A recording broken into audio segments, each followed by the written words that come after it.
Welcome into Sportsgate. My name is Derek Clyburn, and we're here on a special edition of Sportsgate, the NBA edition, and we got three special guests in the building. Um, my boys, we got Derek Davis, Darian Yep. Best, and JJ Spencer. How y'all What's up, doing today, man? fellas? What's up? What's up? Yep. What's up? Doing good. Yourself? Doing great, doing great, man. NBA season probably like 35 games into the NBA season.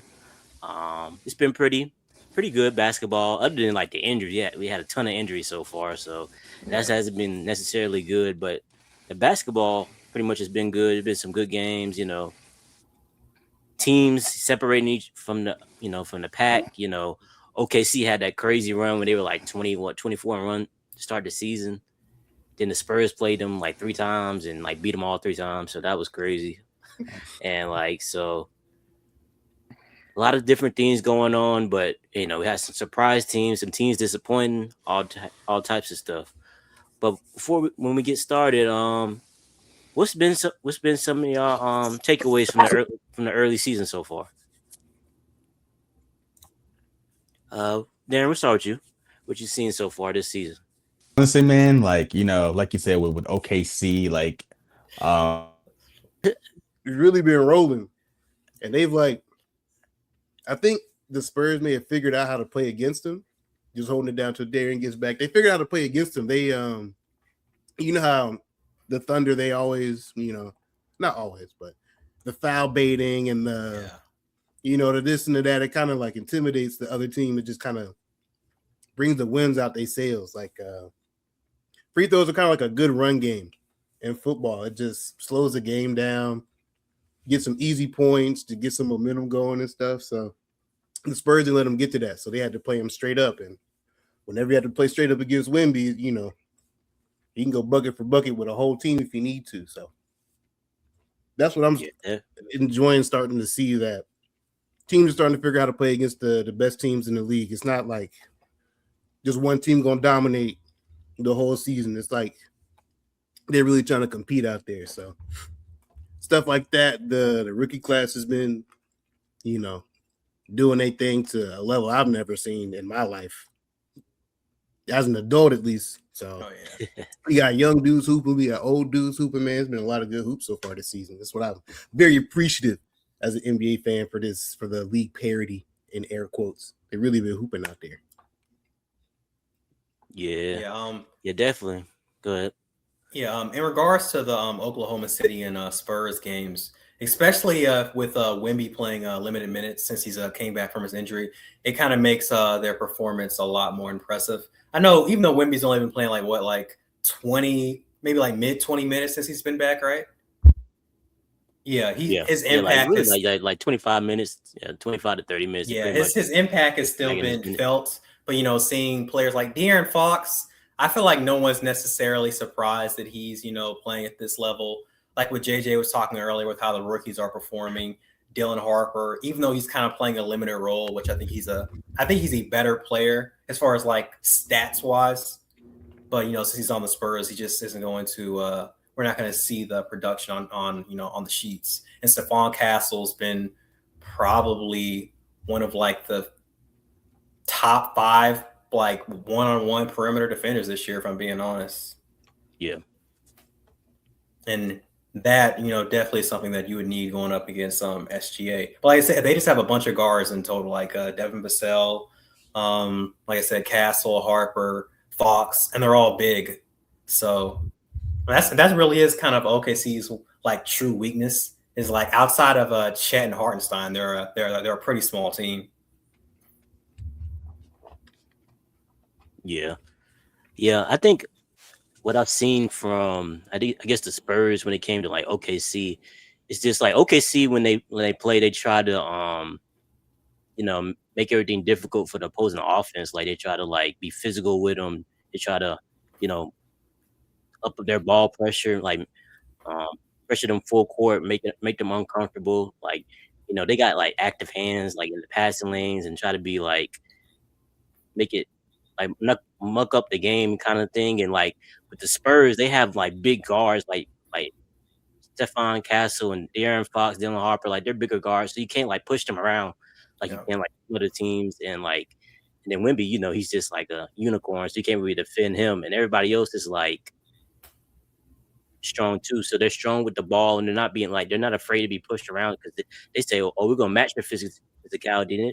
They're not like scared of like the Thunder because I feel like when teams play against the Thunder, they'd be like, "Oh snap!" Like the pressure just amps up. Like they just like it's like they can't, you know, adjust or like match their like physicality or like intensity. And the Spurs, they did that, and even like they kind of like went over what they could usually do. So it's definitely great to see. I definitely think that's like a good matchup, and it's kind of like the Spurs. Like since Wemby went out, they kind of had to like define the identity without Wemby, not like being so dependent on him. Like everybody else just kind of went into their roles, kind of found their roles, what they can do, what they need to do on the court, and not like rely on Wemby to do everything or to be like him or bust kind of thing. Yeah, they definitely been figuring it out without Wemby. He still hasn't even played that much, and he's still tripping. Like he's still averaging like 25 or 28, 10, 2.5 blocks. Like crazy. They haven't needed him as much, which I think has been the most surprising part about this Spurs ascendance. They've been doing it a lot without Wemby, or without as much Wemby as I guess Luka played 50 minutes, so 50 minutes of Wemby is probably pretty substantial injection of talent there. But they've been figuring it out, man.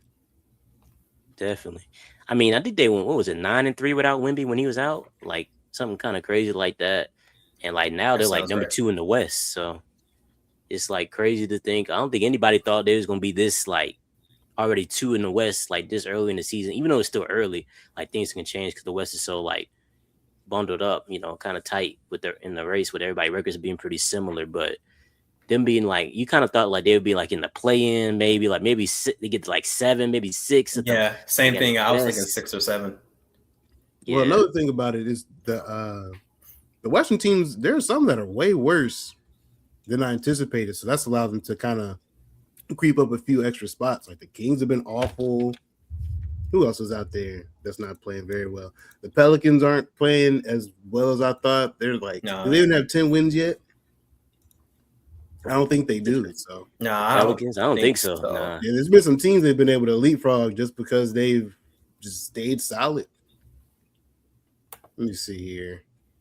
Yeah, like the Pelicans, they ain't won no over 10 games. I guess they're not that many games ahead of the competition. They're like 3.5 games ahead of 6th place. So it's just after that, like the teams are worse. The Suns have been terrible. The Warriors have been awful.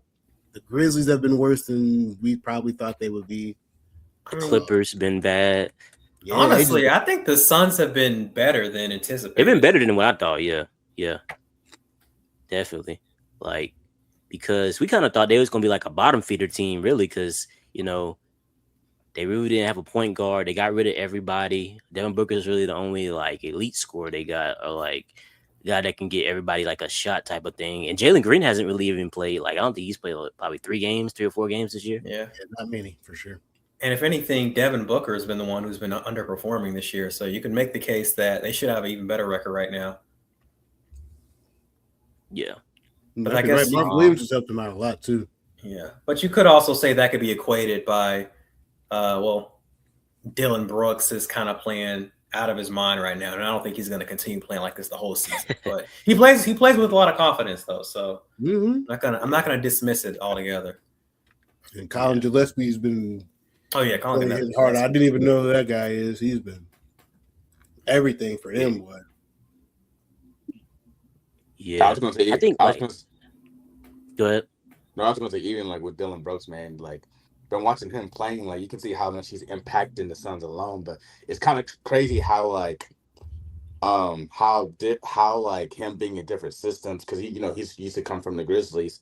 How different teams with different systems kind of affect his performance of play. Because I saw him do like some doing post up fadeaway shots. I'm like, where was this coming from?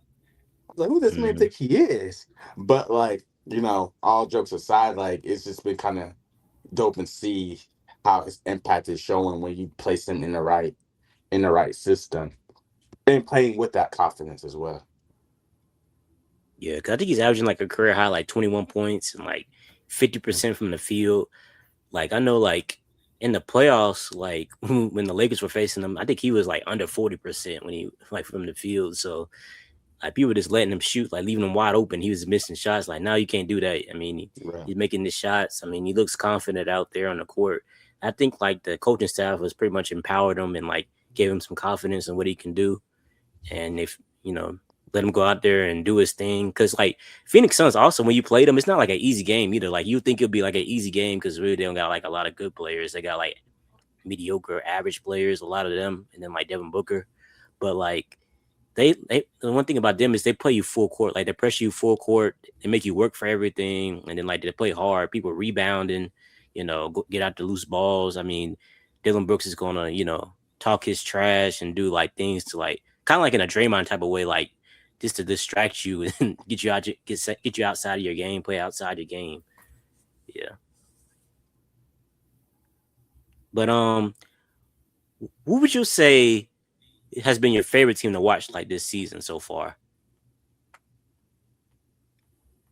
Derek, you can go first. My favorite team to watch. Oh, that one's interesting. I say there's 3 teams that I'm thinking of right now.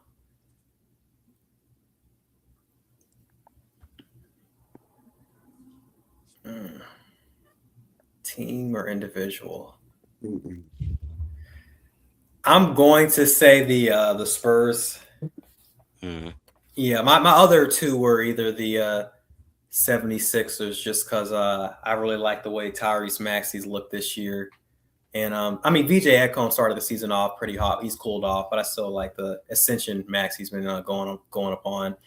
Then the Suns, even though Devin Booker has been playing that good, see all the way all the role players are stepping up.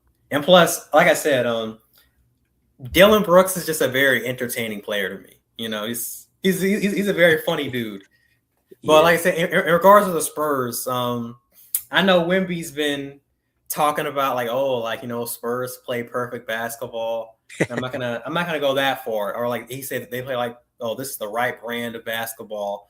But I kind of just like the assortment of the players they have there. Obviously, Wemby, who doesn't like Wemby as far as like watching him play, right? And you have quick guard in Fox.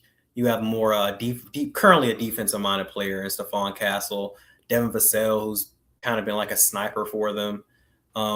Guys who now that they've kind of been put lower into the rotation, I feel like they're embracing their role and they know they have to be more like hustle players. It's like, when I get in, I know I need to get on the boards. I need to play defense. And like Champagny, Sohan. Is it Sochan or Sohan? Sohan, right? Sohan, yeah, Sohan.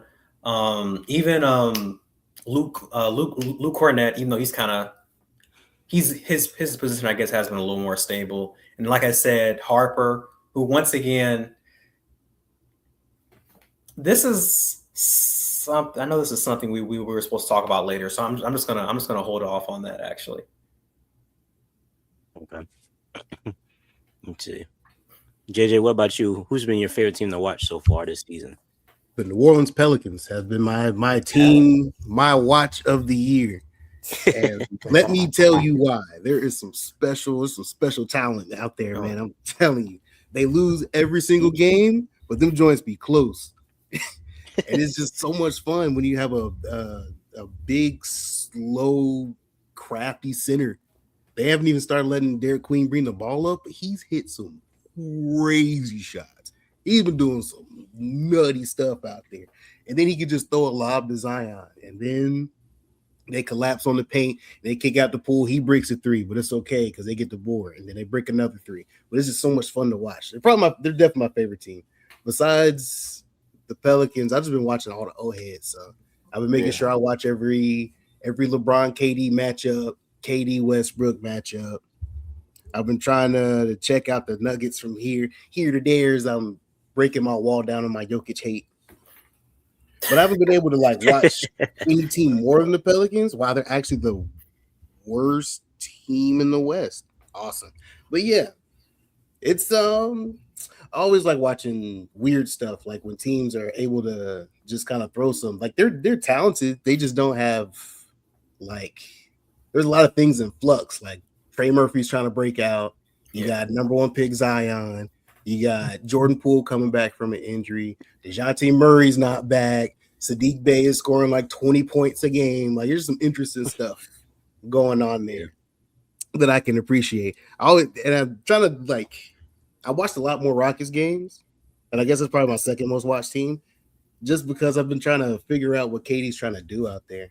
He's a lot of those games, he's been deferring to Sengun a lot. So he'll just pass the ball to Sengun to see what he does. And Sengun will either make or miss, and then Katie fixes it the next possession. Or he'll try his best because that's always automatic. So seeing those kinds of things during the season, like seeing players' confidence develop in these moments. Watched a lot of Magic games. They're awful. And they're not even fully healthy either. So they big Paolo guy. And they haven't been able to, I guess, I don't know, reach people's expectations. I don't think they're that. Yeah, they're 6 in the East. So they're still playing really well. There's just been a lot of, people like to talk. So there's been some pretty good ball on, especially, and then the Pistons. That I'll probably end with the Pistons. The Pistons have been just incredible this entire year. I don't think they got a bad player in their starting five. They just getting points from everywhere. Did anyone know who Dennis Jenkins was before the season started? I know I didn't. So I definitely didn't. They're getting buckets from everybody. They're getting career games from everybody. That's been a special team to watch as well. Yeah, shout out Cade. Really putting that terrible, terrible franchise back on the map. They've been taking care of business for sure. Definitely. Darren, what about you? Who's been your favorite team to watch this year so far? Man, like I'm gonna say, well, outside of like the the contending teams, I would say outside of Rockets. Like you said, I'll say the one team that has got my attention the most lately is the Detroit Pistons. Like, back then, like in the years past, I've been aware of Cade Cunningham, but this was the first year I kind of been paying more attention to him. Man, this guy is special, man. Like his game is so smooth. Like he approaches the game the right way, can score, knows how to set up his teammates, knows how to pass the ball, and can also drop you 30 points on any given night. And then also you have like Isaiah Stewart and Jalen Duran who brings that toughness to that team.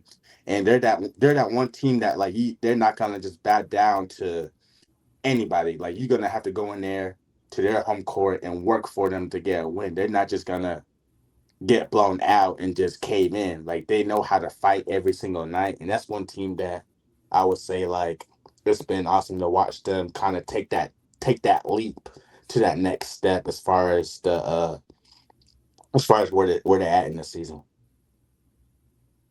Yeah. Yeah, I agree with a lot of teams y'all said. I think for me, obviously, like the Spurs and Rockets, been watching a lot of them.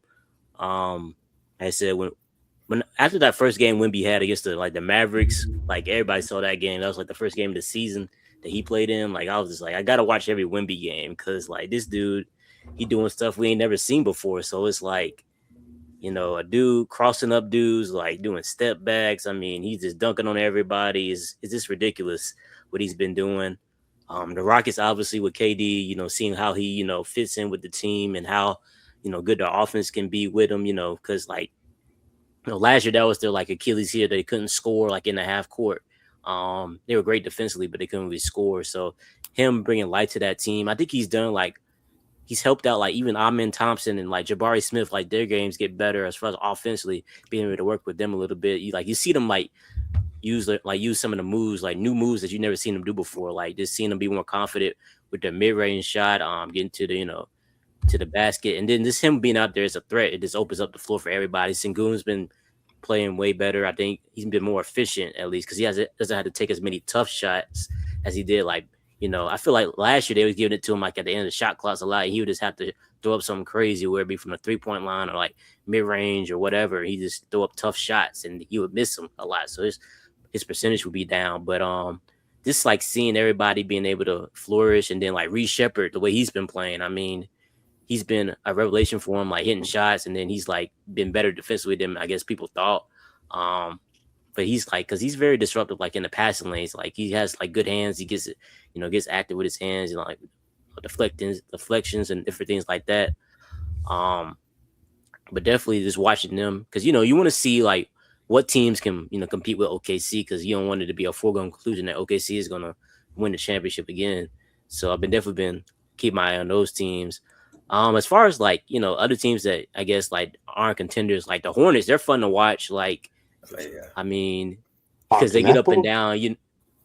Yeah. I mean, Kniple's been great. I mean, when LaMelo and Brandon Miller are out there with Knipple, I mean, they've been really good to watch. Like, they got to get up and down the court, fly up and down the court, shoot threes. They're scoring like crazy numbers. I mean, their games, especially if they're at home. They're they're gonna score like 120 a night at least. Oh yeah, that's gonna be jumping. It'd be rocking there. So they're gonna put up points. Be must see when they play at home. Definitely. Another team that I've been looking at, like Utah. I mean, like Utah's either gonna like when you watch them, they're either gonna score like 120 or more, or they're gonna stink and score like 90 or something. Like no in between. Like they're gonna get blown out, or they're getting in a shootout with somebody. Like I've seen games where they score like 140 with teams, and like it's been ridiculous. I mean, like Keontae George has been going off. I mean, Laurie Marketing has been doing his thing. I mean, and I don't feel like Ace Bailey's even gotten his footing under him really yet. So when he gets going, it's going to be even more like interesting to watch them play. Walker Kessler was killing it when he was playing before he got injured. They got like a lot of young players. Walter Clayton, second is on their team. Or is it junior? One of them. He's been on their team. Let's see. Yeah, Bryce Sensabaugh off the bench. He's been doing this. Isaiah Cole. So they got a lot of different players, young players that be out there. And then you got like veterans like Kevin Love be coming in there sometimes, and like I think he had like a 20 ball like the other day. I was just like, Kevin Love still playing in the league, like crazy. I was super surprised. What you mean? He was like 20 and 10. Like it was something crazy. He was tripping. Yeah, he tapped in. He drank from the water of youth that night. Didn't he get like 9 threes or something? It was something crazy. Something crazy like that. Yeah. That was Brook Lopez. It was somebody. One of them old dudes. It was Brook Lopez. One of them old dudes. Okay. Yeah. There's then Nurkic be out there sometimes. He be like, no, I had Nurkic on the court, but he go out there and do some stuff. He be like, okay, Nurkic, get off the court now. But let these young boys go out there and play. But it'd be interesting to watch them for sure. But y'all see that Walter Clayton dunk on Derek White, bro? That was so freaking nasty. Oh yeah, that was nasty. That was nasty. Yeah. Another thing about the Rockets is Steven Adams has actually changed everything for them. They broke lives over there, man. They're like out rebounding teams by like 11, and they lead the league in rebounds. Like that's been back a lot. Yeah, I think aren't they on pace to be like the best offensive rebound team in like NBA history? If I'm correct. Yes. Steven Adams is like on 4 of those teams. they definitely have been needing that because Sengun, he weak, boy. He be getting like 6, 8 rebounds or something because I guess he got to play offense too or whatever. But they just got a rebounder. You see, it's been very scary. It just takes a lot of pressure out those dudes. KD too old to try to bang down there with Jalen Duren and stuff, man. Stay on the hash, buddy. Yeah, and it helps that their whole lineup just has like a lot of length. I think now that Tari's back, I don't think Tari's 6'6" or 6'7". He might be 6'. Yeah, he's like 6'7". I think he's 6'7". So that means they don't have any player in their starting lineup shorter than 6'7". Really, the only like 2 smaller players, well, I guess 3, is Reed. Yeah, they be picking on Reed. Yeah, but hey, like I said, my boy Reed's a sniper. I mean, like I said, I already said shots. Yeah. Even though, like, I know, like, being coined as a top shooter is something some people feel like you got to, be years in the league to, showcase that. But I already believe that he's a top 10 shooter in the league already, I think. I ain't mad at that. him and like Con Knipple, like both of them have probably entered that conversation. Like Con Knipple, he came like the fastest player to hit 100 3-pointers too. So them dudes shooters for sure. But and I think, then like, go ahead. Because I know when JJ was talking about the offensive rebound, I'm gonna get back to that. They even have Clint Capella too, who I think plays maybe like 10, 12 minutes a night. You know, big, long, strong body. Who, when he gets in the game, he knows his only job is to put his hands up, defend, grab rebounds, offensive or defensive, and catch lobs. And I guess he can do putbacks too, but he's not really having to be tasked with creating his own shot. So he's free to just, I guess, wreak havoc on the boards with Steven Adams. That's where it would be funny if, like, even though I know they'll never do it, but if somehow they put like Adams and Capella on the court together just to see how many offensive boards that they can grab. It's a long season, man. Yeah. I think they would get to it. I think they were experimenting with that lineup in the preseason. I don't think I've seen it in the regular season though. Like I think I saw it in the preseason when they was putting that lineup out there. I can't really think of a scenario that they'd like do it though, unless like who's like the next biggest team in the league who doesn't have like, you know, perimeter like big men. You mean a good team? I mean, just in general for them to put that lineup up, and if need be. I don't know. I mean, I would have said like there's a lot of teams that got size, but they like perimeter oriented. Like even OKC, like they put Hartenstein and Chet, but Chet plays on the perimeter a lot. Because I was thinking the Knicks too, but Cat plays on the outside. If they put him and Mitchell Robinson out there, yeah, Jaden Duren and Isaiah Stewart. Yeah, that could be one. Yeah, sure. I guess the Cavs with Evan Mobley and Jared Allen. But they kind of. I feel like Mobley. Yeah, I feel like Mobley. Yeah, that does help, but I feel like Mobley has enough range to get by. But like I said, the way Mobley's been playing like this year, maybe he wouldn't take advantage of that mismatch. That's one of the things I hope the NBA gets back to is just having some bigs. I mean, they probably gonna get scooted around the perimeter. It's a perimeter game, but I don't know. Someone's got to at least try. I'm sick of small ball. That's the thing, though. Like with the modern NBA now, you're gonna start seeing less like, what's it call it? Less in the paint type centers, less physical type centers, more like stretch five type of centers. Yeah, it'll be like a mixture of both. Because I feel like even with the stretch fives, like some dudes are like starting to bring like post moves back. You kind of like seeing like some dudes. Like they can like stretch the floor and get in the post, do like some post moves, like some nice post moves, but it's not like on the block like we gonna give it to you like, you know, every time type of thing like it was back in the day. Like we ain't seen that probably ever again. I think they've been working a lot off the dribble, like at the free throw line. Like that's where Zion and Paolo and Derek Queen have been playing. Like they've definitely, because the skill levels definitely went up. Like these big dudes got pat, and you know Jokic is the best player in the league, and that's all they do, just keep them in the posts and stuff. So I think there's a place for it. I think it'll come back, getting like to the rim. What do they call that? Paint touches. Yeah, paint touches, rim pressure. Yeah, rim pressure, dude. There's some that analytic is gonna keep some jobs in the league. Like Jalen Brunson's gonna have a job. Anthony Black will have a job off of that stuff, man. I just think it's important because, you know, if you have a weak center, you have a stretch five center, you're not going to contest nothing. So you're just attacking on offense. It's way easier than shooting a three. But they're also like, you know, 3-point percentages are nuts now. So that's why they pay the coaches the big bucks, you know, figure that kind of stuff out. But I think there's definitely a place for it. Because I think Zion's averaging like 25, and he has shot like 3 threes all year and missed all 3 of them. So that sounds I think he might have shot 4. But he hasn't made one all year. He's averaged almost 30. So there's definitely a place for it. I guess when you have that like outlier kind of athleticism, when you can get away with stuff like that, you can just bully people or run past them, you know.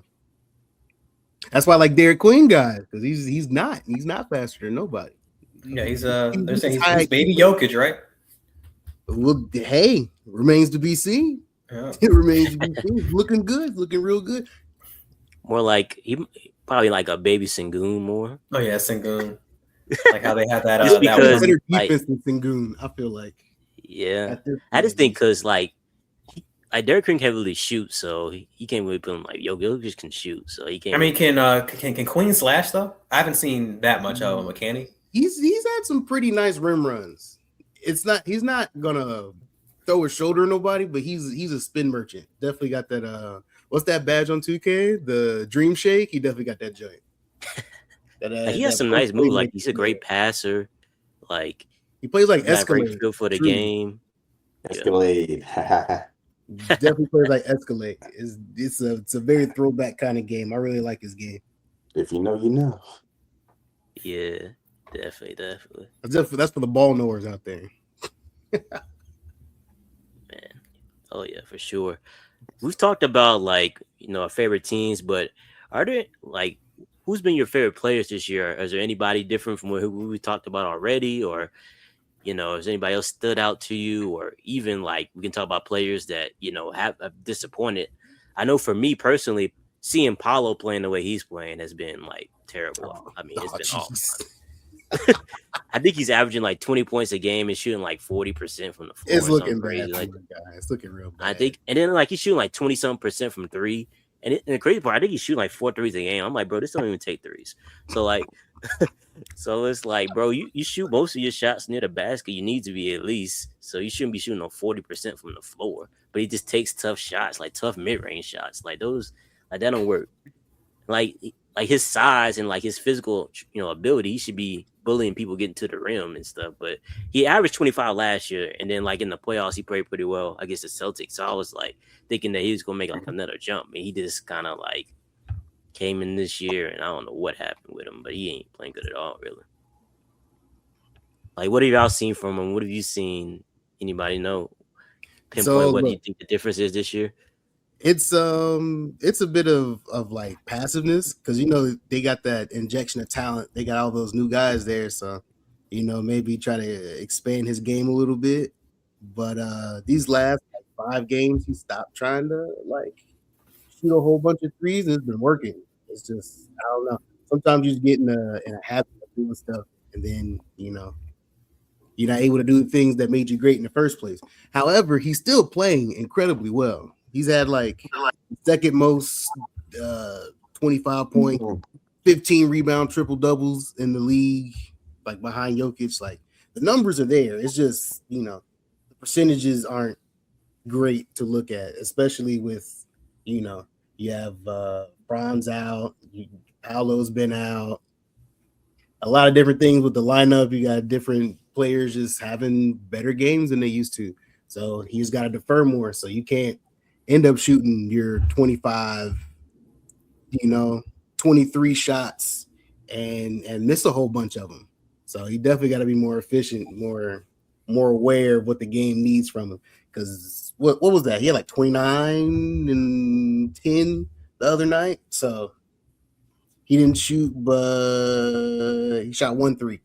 So I think someone got in his ear and told him that he may need to just go ahead and just take that thing. Just be 6'10", 250 pounds. Exactly. We can hit shots, but we definitely need points first. And then we know you work on those shots, Paolo. I promise we know you work on those shots. We need something from you, something else. So that's where I'm at with Paolo. But another player I guess I've enjoyed was this the players have been disappointing because DeMar DeRozan has been terrible. I think you could do either ones. Once you've been happy, I'm sorry, I had to get that off. To watch, and then one's disappointing too. DeRozan has definitely been super duper disappointing. I haven't even looked at it, but I haven't heard anything from him. Yeah, he's doing DeRozan stuff. You have a good night and a bad night, and a good night and a bad night. So I don't know. At this point with DeMar DeRozan, he's a great player. Doesn't impact winning. We see that now. Keegan Murray hasn't been great either. Like Westbrook's been the best player on the Kings. Sans Sabonis. Sometimes even with Sabonis, Westbrook's been the best player. It's like they got the most nonchalant dudes ever and just put them on the court. I've been impressed with Raynaud though. Their center. That's from Stanford. That's come in for Sabonis since he's been out. Seen him communicating on defense and stuff. He's trying to stay engaged. So maybe we'll see how that affects morale throughout the season. And Jaylen Brown's been impressive as well. that's probably my last one. We Oh yeah, Jalen Brown. Okay. as much as it pains me to say, as a Heat fan, he's been playing some pretty good basketball. They were like 4th in the East or something crazy. So 3rd right now. I think they moved up to 3. Yeah. So he's been everything for them. I didn't think he could carry a team like that. So that means he probably won't get traded to us. So I guess good for him or whatever. I guess go Heat. But Jalen Brown's definitely one of the last people I wanted to mention. I don't think we've talked about him yet either. Yeah.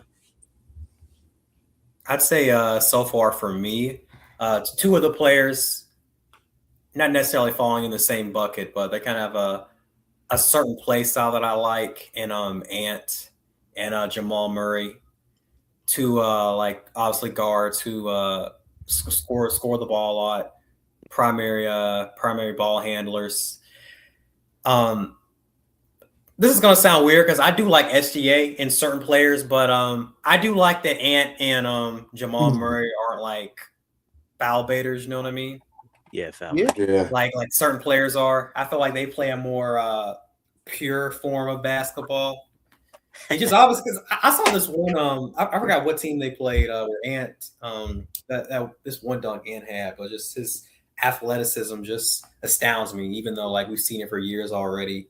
And Jamal Murray, even though I know he's kind of probably always going to be overshadowed by Jokic, just because of how great of a player Jokic is. But I've really been impressed to see the step he's taken this year. He's on pace to making his there's a lot of players, but he's on pace to maybe making his first All-Star game. And like with how many players getting injured, he could even have a shot. It's looking good. Yeah, and with players getting injured. I could even make an argument, even if players weren't getting injured, he could maybe have a shot at like All NBA 3rd. Of course, that'd be a lot closer. And the last player who I know is very divisive to the NBA world because of the spree he's gone on like during the summer is my boy MPJ. I've been an MPJ truther since he's been drafted. Let's go. I will say I'm not gonna go the whole Jokic has actually been holding MPJ back the whole time. Now I do think people who say MPJ is only the way he is because Jokic, the best offensive engine in NBA history is creating these shots for him, and now people are realizing, man, it's like when you're 6'2" with a pure jump shot, it's kind of like you can literally shoot over anyone, so it doesn't matter who sets you up. You can just score, and even further than that, He's always been a pretty good rebounder. He's been this year, boy, for sure. Yeah, he's had to take a step up with his playmaking. Obviously, still not the best playmaker, but I think he's been a good addition to the Nets, even though they aren't necessarily the best team. The fact that I think wasn't like nearly like 4 of the 5 players they drafted like guards, if I'm correct. Or at least if they weren't guards, they were like forwards who were like supposed to be like point forwards in a way. Yeah, like point forwards, kind of kind of like that. So having someone who can, I guess knock down a shot for these kind of guys is a good thing. And then another thing too is this makes me sad that we never got to see MPJ at his full form because I think he's been dealing with like a back injury since he was like 16, if I'm correct. You know that. I think, and I think some may make the argument of like Achilles. That's why he got drafted late. Yep. Yeah, but I'd make the argument that like a back injury is probably the thing, like the injury that will probably scare the most amount of scouts possible, which for good reason, because you kind of can't dribble, especially when you're 6'10". You can't really. When you're 6'10", you have to bend over to dribble, or you're going to get ripped, and you're kind of limited by doing that when you have a broken back, but. Like I said, I think MPJ could be even in this league, I think MPJ could be a top 10 player right now if it wasn't for the back injury. But hey, we have to take our wins somewhere, right? Yeah, for sure. We've been playing well. That's just awful. Prime trade getting it out, I will say right now for teams that are trying to get better. Like MPJ. Right. Yep. I wonder Darren, you got any favorite players? Any players you've been keeping your eye on, or players that might have disappointed that you thought were going to be better this season so far? I got one that might be a little bit of a head scratcher, but just watching like the way he approaches the game and not feeling the pressure to try to be someone he's not. I don't know, something about like Jalen Suggs game. Like I just like how like he's the way he plays defense with tenacity. Like his stat line's not necessarily the prettiest, but I just like how um just his ability to try to play hard every night, play defense, makes the smart plays, make the right correct shots when he's open, and just like a team player overall. And then also now Cade Cunningham because I'm just a very big fan of his game, and it's just been good. It's been so good to just watch him kind of grow, and begin to make his mark as one of the key like all-star players this year. Yeah. I think like Cade, he's probably put himself like in position where he can be like in the conversation for being like a top 10 player like this year. That's how good he's been playing. I mean, because I don't think like we definitely I thought Detroit was gonna take another step just because the East was weak this year, but I was like seeing them the way they're playing and like how he's making like all his teammates better, and then this like seeing like him taking another step as far as like being more efficient and becoming a better shooter, and like as far as like Jalen Duran, him taking that next step as well. I mean, so with them two, you know, you got like one of the best pick and roll duels in the league. You got like, you know, one of the best offensive engines in the league. So it's like he's taking that next step. And like, I always like big guards because to me, like big guards, like you can't like play make them dictate what they're going to do. Like you got SGA and Luka, like you can't dictate what they're going to do with the ball. Like those guys, they're gonna make you adjust to what they're doing. So like those type of players like that, you can always like build around those type of guys and like win games and like build something for the future with those type of guys. I think another for me, I think a player that I've been watching that's been really impressive this year is Jalen Johnson for the Hawks. I mean, I think like he was averaging like I think it was like almost like a triple double like over the last few games. Especially with Trey being out, like you just saw like him becoming more of the focal point of the offense and like everybody playing off him. So it's kind of like seeing like him almost to the point where like now like the Hawks they said they want to trade Trey Young now just because they've been playing, you know how awful they've been playing since Trey Young's been back. I think they've won like they had like a 6 game losing streak when Trey Young came back. They then like so like it was like crazy. So like just seeing his maturation, like his ability to like 6'10", like we seeing more of these players around the league, like you know be able to just take people off the dribble and like be able to just grab the rebound, initiate offense. His athleticism and being a play finisher and just being able to take people off the dribble and create his own shot and create for others. Just like seeing his maturation with that. Because I remember when he was at Duke, he didn't look like this. Like at Duke, like we saw him, he was like Jalen Johnson, like because I think he was like a high recruit too, and he was just like I don't see it with him. I don't know what was different there, but when he went to the Hawks, he just like became a totally different player. So like just seeing like his like development, him getting better every year, it's been great to see. Um, I think seeing De'Aaron Fox kind of like get back into form, like because last year I think like he was trying to adjust to the Spurs and like figure out his role after being traded, and then like being with the Kings last year. That travesty of the organization. This that dumpster fire over there. Um, uh, so now he's actually with a competent organization. Just seeing him get back to form, like you can see it, like even against OKC, like you just seeing him like take over games, become that old self, like kind of the dude that we saw in the Kings that helped the Kings make the playoffs that year that they were lighting the beam and all that different type of stuff. Like just seeing him get back to form has been great to see, and he's been shooting better too. Like we've all talked about his inconsistency as a 3-point shooter. He's been shooting better this year, so.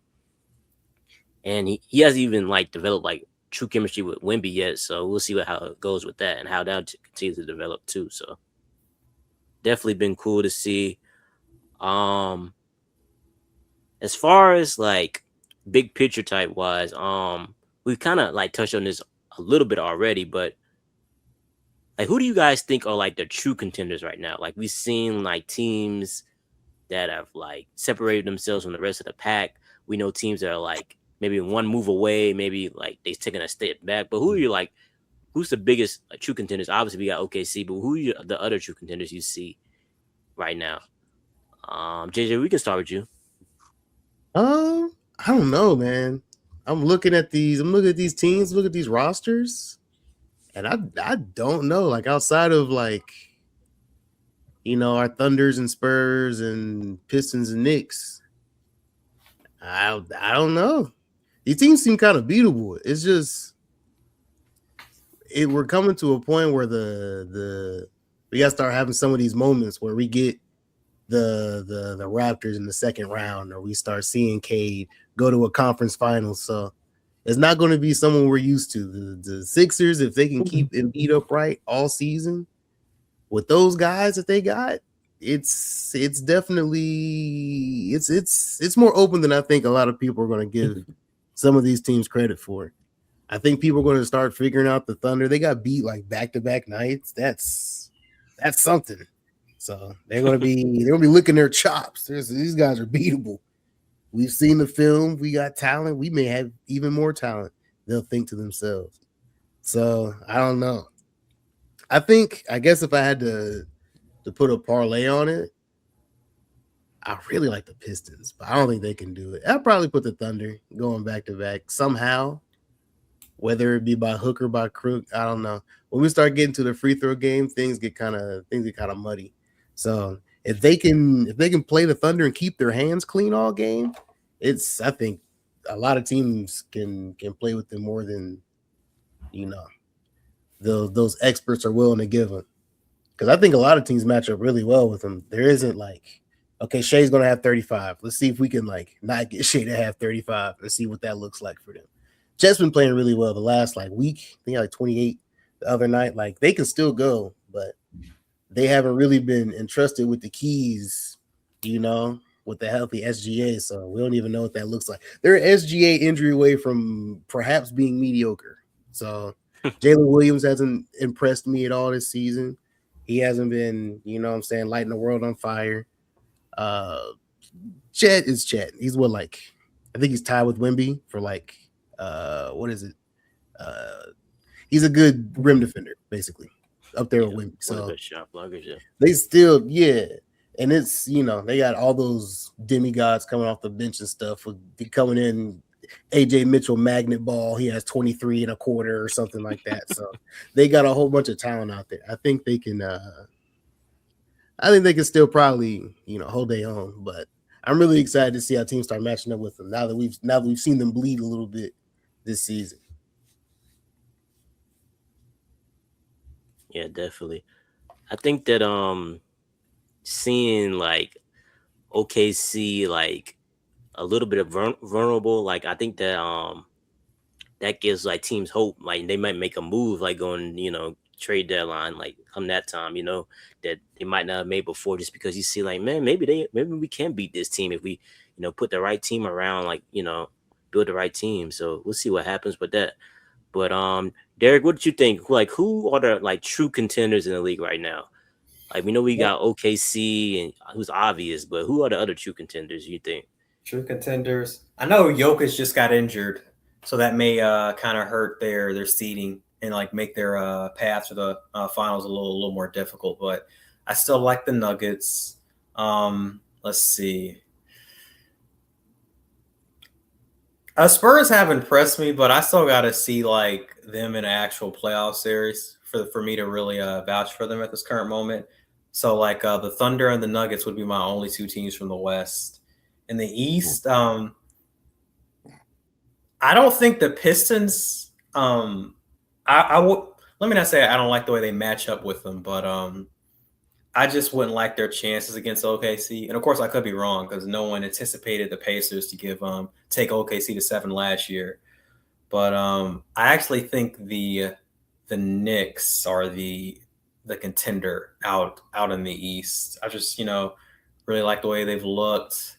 Really, even though you can make the argument he's like the 5th most important player on the team.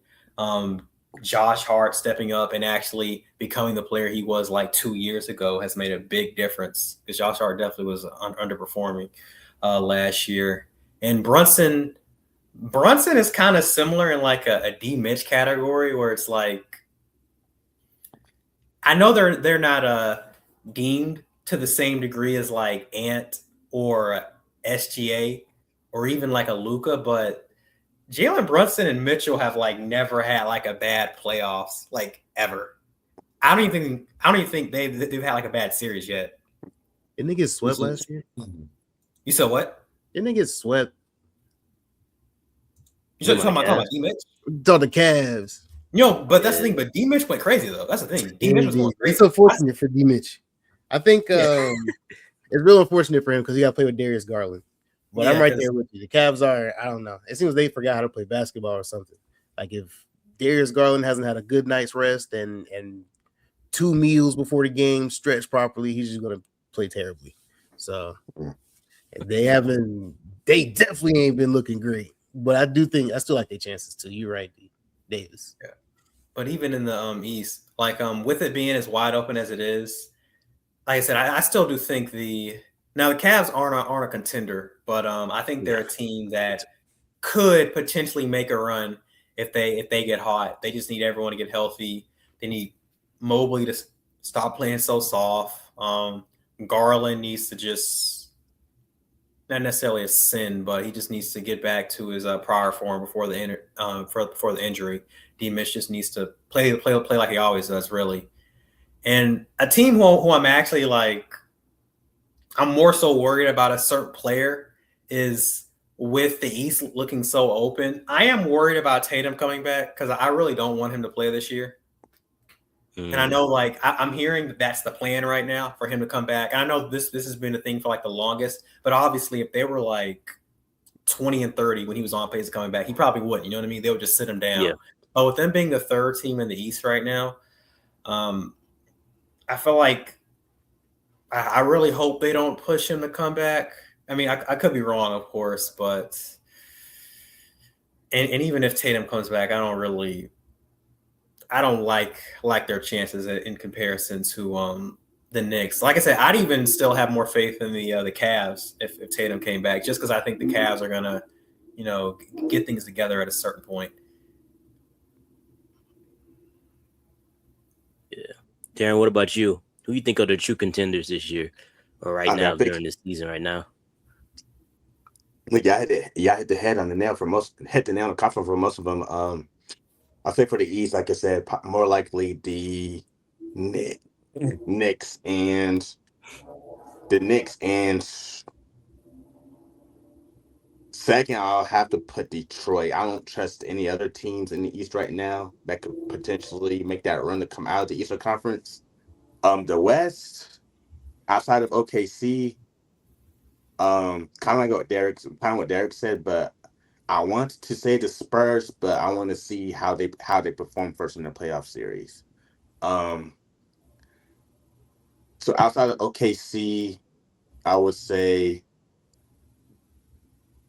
the Nuggets, but how they're gonna be how's their health looking once they enter the playoffs? Because I know they're missing Jokic, Christian Braun, and Aaron Gordon. I might be missing somebody else too, but that's 3 key players that's their starting lineup that they're missing. So, and Cam Johnson. Cam Johnson too. So that does make things more difficult when it comes to the playoff chances, because the question is, are they going to hold up once they return from injury? Because there's a slight chance they might slip in the standings. But it's Jokic, so he's going to come back, I think, about 4 or 6 weeks. So you can't count him out because he's the best player in the league. So I'm gonna say the Nuggets win healthy when everyone comes back. The third, I would say, if they make that trade for a guard, I'll say Houston. Because I think they're not a bad team. They got the size, they got the athleticism. Because I just don't trust them when the playoffs start. When pressure rises, I would not trust Amen Thompson handling the ball, especially in the crunch time in a high stakes game. So I believe in order for them to be able to make a serious push for a championship, um, I believe they want. I think they want straight away. I think they're contenders. I do think they need to make that trade for a guard, more likely more like a Drew Holiday player. If they can get their hands on like a Drew Holiday player, I think they can come out of the West and possibly win it. Um, so yeah, I would say OKC because I'm not putting. It's not the Kings. It's not Pelicans. It's not Lakers. It's not who else I'm missing. Warriors, Clippers. Um, I think those three were the only teams I can say that could make a push. But if I had to put my money on it today, I'll pop it OKC to go back to back. Yeah, I definitely think. I mean, y'all, I definitely hit all the teams I think are contenders. Um, you got teams that are like borderline, kind of like. I mean, the Timberwolves. They probably need to make a move. I mean, but they some reason they cause like they're an interesting matchup for teams like in the playoffs just because they play like a certain type of style. Um, I really think they need to get another guard to help out Ant. Because the Oh, ball handling duties isn't like you feel like you put too much on Ant and he's not doing too much as far as like creating for others. Take that pressure off him. And then I don't know, Julius Randle. As good as he played last year in the playoffs, I still don't. There's something about him. I don't trust him like in like the biggest, just like in the biggest moments. um, but yeah, them and we'll talk about some other teams in a minute about disappointing teams that hasn't played up to their potential. But them and like seeing like the Magic play as bad as they have, like as far as because we thought the Magic coming into this year was going to be that team that took that next jump. oh yeah. Um, as far as like being in a conversation for be a contender, and they haven't. So I mean, makes me with the Magic. I want to say this. It makes me wonder if they had the right coach because their offense is so bad, like Yeah. disjointed. It's Like like it's like stagnant. yeah, it's like he doesn't know how to get everybody in position. Maybe they need to make a trade, and Franz and Paulo just can't play together, like and be That's what I say. successful. Because you said we're still going to talk about the disappointing teams, right? Yeah, Okay, okay, I'm gonna save it for then. Okay. Can I ask something real quick about like even with like the contending teams? I think one thing too, and I'll hopefully I'm not jumping the gun too. I think one factor we do got to consider too is like with the trade deadline coming up, obviously, um, the big headline that we've been hearing as far as like Trae Young being traded. Like AD is supposed to be traded by the deadline supposedly, and then Giannis. Um, Now, how likely with the Giannis situation, how likelihood that's going to happen? Um, it's kind of up in the air, but it's kind of interesting to kind of think about whether or not the Bucks is going to actually pull the trigger on sending him to a different team. Um, so that's why for me, I guess I'm saying that to say like it's kind of hard for me to but like have okay like put a certain contender at least in the West because with Giannis, you got that one team that's gonna do whatever it takes to go get him. But there's this question about the fit because he's not really much of he's I guess a serviceable shooter, but he's not all that great. And um certain teams just don't have the right person wouldn't have the right personnel around him to maximize that team to compete even though you have like a top five, top three player in the league right now. Um, so I think with the team that's in true contention, I believe like it's kind of interesting. It's kind of interesting to kind of see how things play out with all these kind of star players. Um, how the situation plays out as we approach the trade deadline. yeah, for sure. And I definitely think that I really I would say has a lot to do as far as the East because to me, even though I think like the Knicks are probably the favorite, I feel like if a team made a move, like they could jump the Knicks. Like that's just me. Like I don't maybe it's just because like with Jalen Brunson and Cat, like seeing them like knowing that they can be exposed defensively, like they can be in a series, is just like having two defensive liabilities on the court. Like how much can you like cover up for their like defensive liabilities or like deficiencies.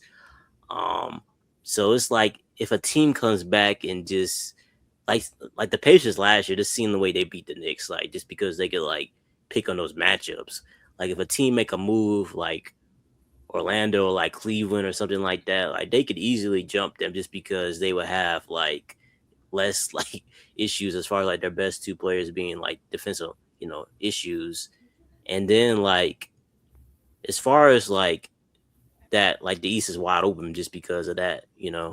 Um and then that's why you was talking about Tatum coming back. Like that's why I feel like he probably sees that. Like he sees like the East is wide open. Like, man, we can beat that team if we healthy. Although I will say one thing I will say about the Celtics is if Tatum was to come back, they would need to make another move because they're like their bigs are terrible. Like I don't know if you like like they're like okay, like serviceable, but in the playoffs they will get exposed. So I was like, even if Tatum wants to come back, I'll be like, y'all need to make a move before y'all even think about that. Before if y'all want to truly contend this year, and then like going back to the West, the Spurs. I feel like the Spurs are like a wild card team. I feel like they're right there, like between like contender and not contender. We're not like a dark horse contender just because, like I said, the inexperience. But the one thing about them is how good can Wimby be? Like, can he get to a level where it don't matter? Like that they don't have any playoff experience, and this take the lead by storm and still take them like to the championship kind of type of thing. Like because like with OKC, we seen the one thing about OKC we know is that teams that spread the floor, like if they have five players that are on the perimeter and can create their own shot and do their different thing all off the dribble, they struggle with those type of teams. Because that's what happened with the Pacers. That's why the Pacers were able to take them 7 last year, just because they play like at a certain pace, like they play at a fast pace, and then they have a bunch of different ball handlers, not just one dude like controlling everything. Like they had Halliburton and Nimhard and um, Siakam and Miles Turner. Well, Miles Turner wasn't really initiating offense, but he was playing out of perimeter, so it wasn't like the bigs were in the paint, like packing the paint. And McConnell. What else? I don't think McConnell and what's old buddy name? I forget what's that dude. Naismith. Did you already say Naismith? Yeah, Naismith. Like this having like dudes. Sure.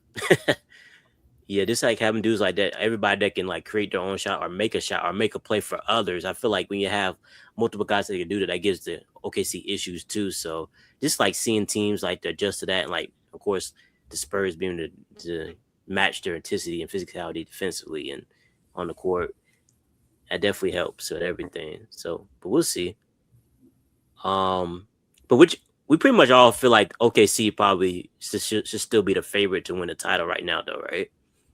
Yeah, if there's not a trade made, then yes. Yeah. Yes. Yeah. I don't think they got enough talent. And then they also all like under 28, 27, so they can play all night too. So it's just definitely tough for a lot of teams to just keep up with them. Yeah.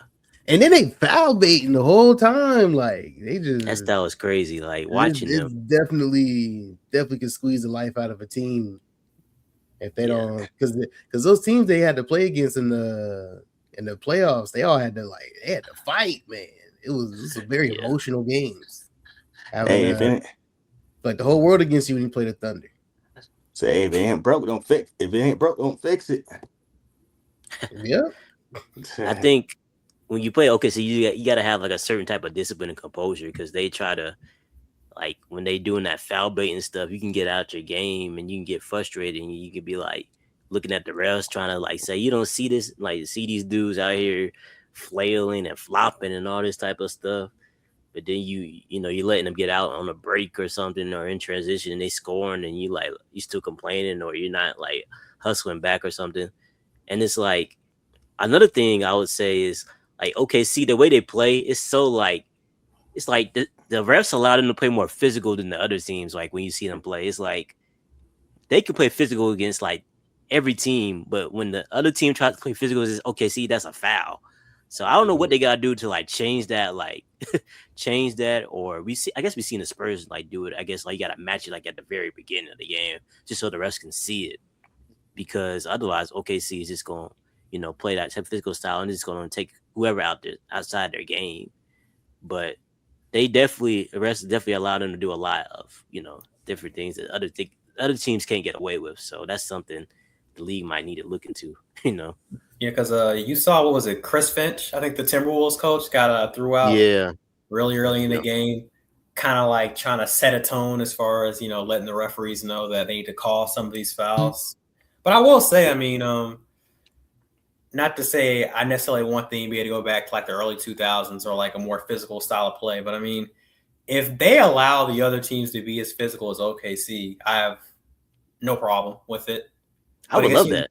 Yeah, but I guess what a lot of people have been saying is, like I said, OKC has most of their, I guess, fouling players come from like their smaller guards, and sometimes it's harder to see the extent of the foul when you're like, obviously these are still big guys like 6'4", 200, 210, versus like when you see like a 6'10", 200 and like 40-pound dude foul, you see the foul, you know what I mean? Whereas like, I don't know, it's gonna be interesting. Yeah, and I think another thing is like a lot of teams, like their ball handlers might not be strong ball handlers. Like they're not used to being picked up full court and like the pressure that they bring, like because like they're used to like just getting up the court, like getting into their offense, like walking the ball up the court or like just getting like free access. So when teams like get pressure you full court, they're not like used to that. So it's like having strong guards and guards are like just as physical helps out with that as well.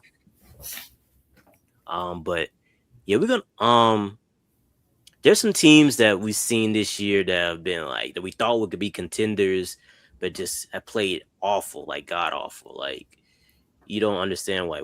I guess you understand it, but who would you say right now has been the most disappointing team you've seen this year? From like, I guess, like a team that you might have thought was going to be good, but they're not as good as they should be.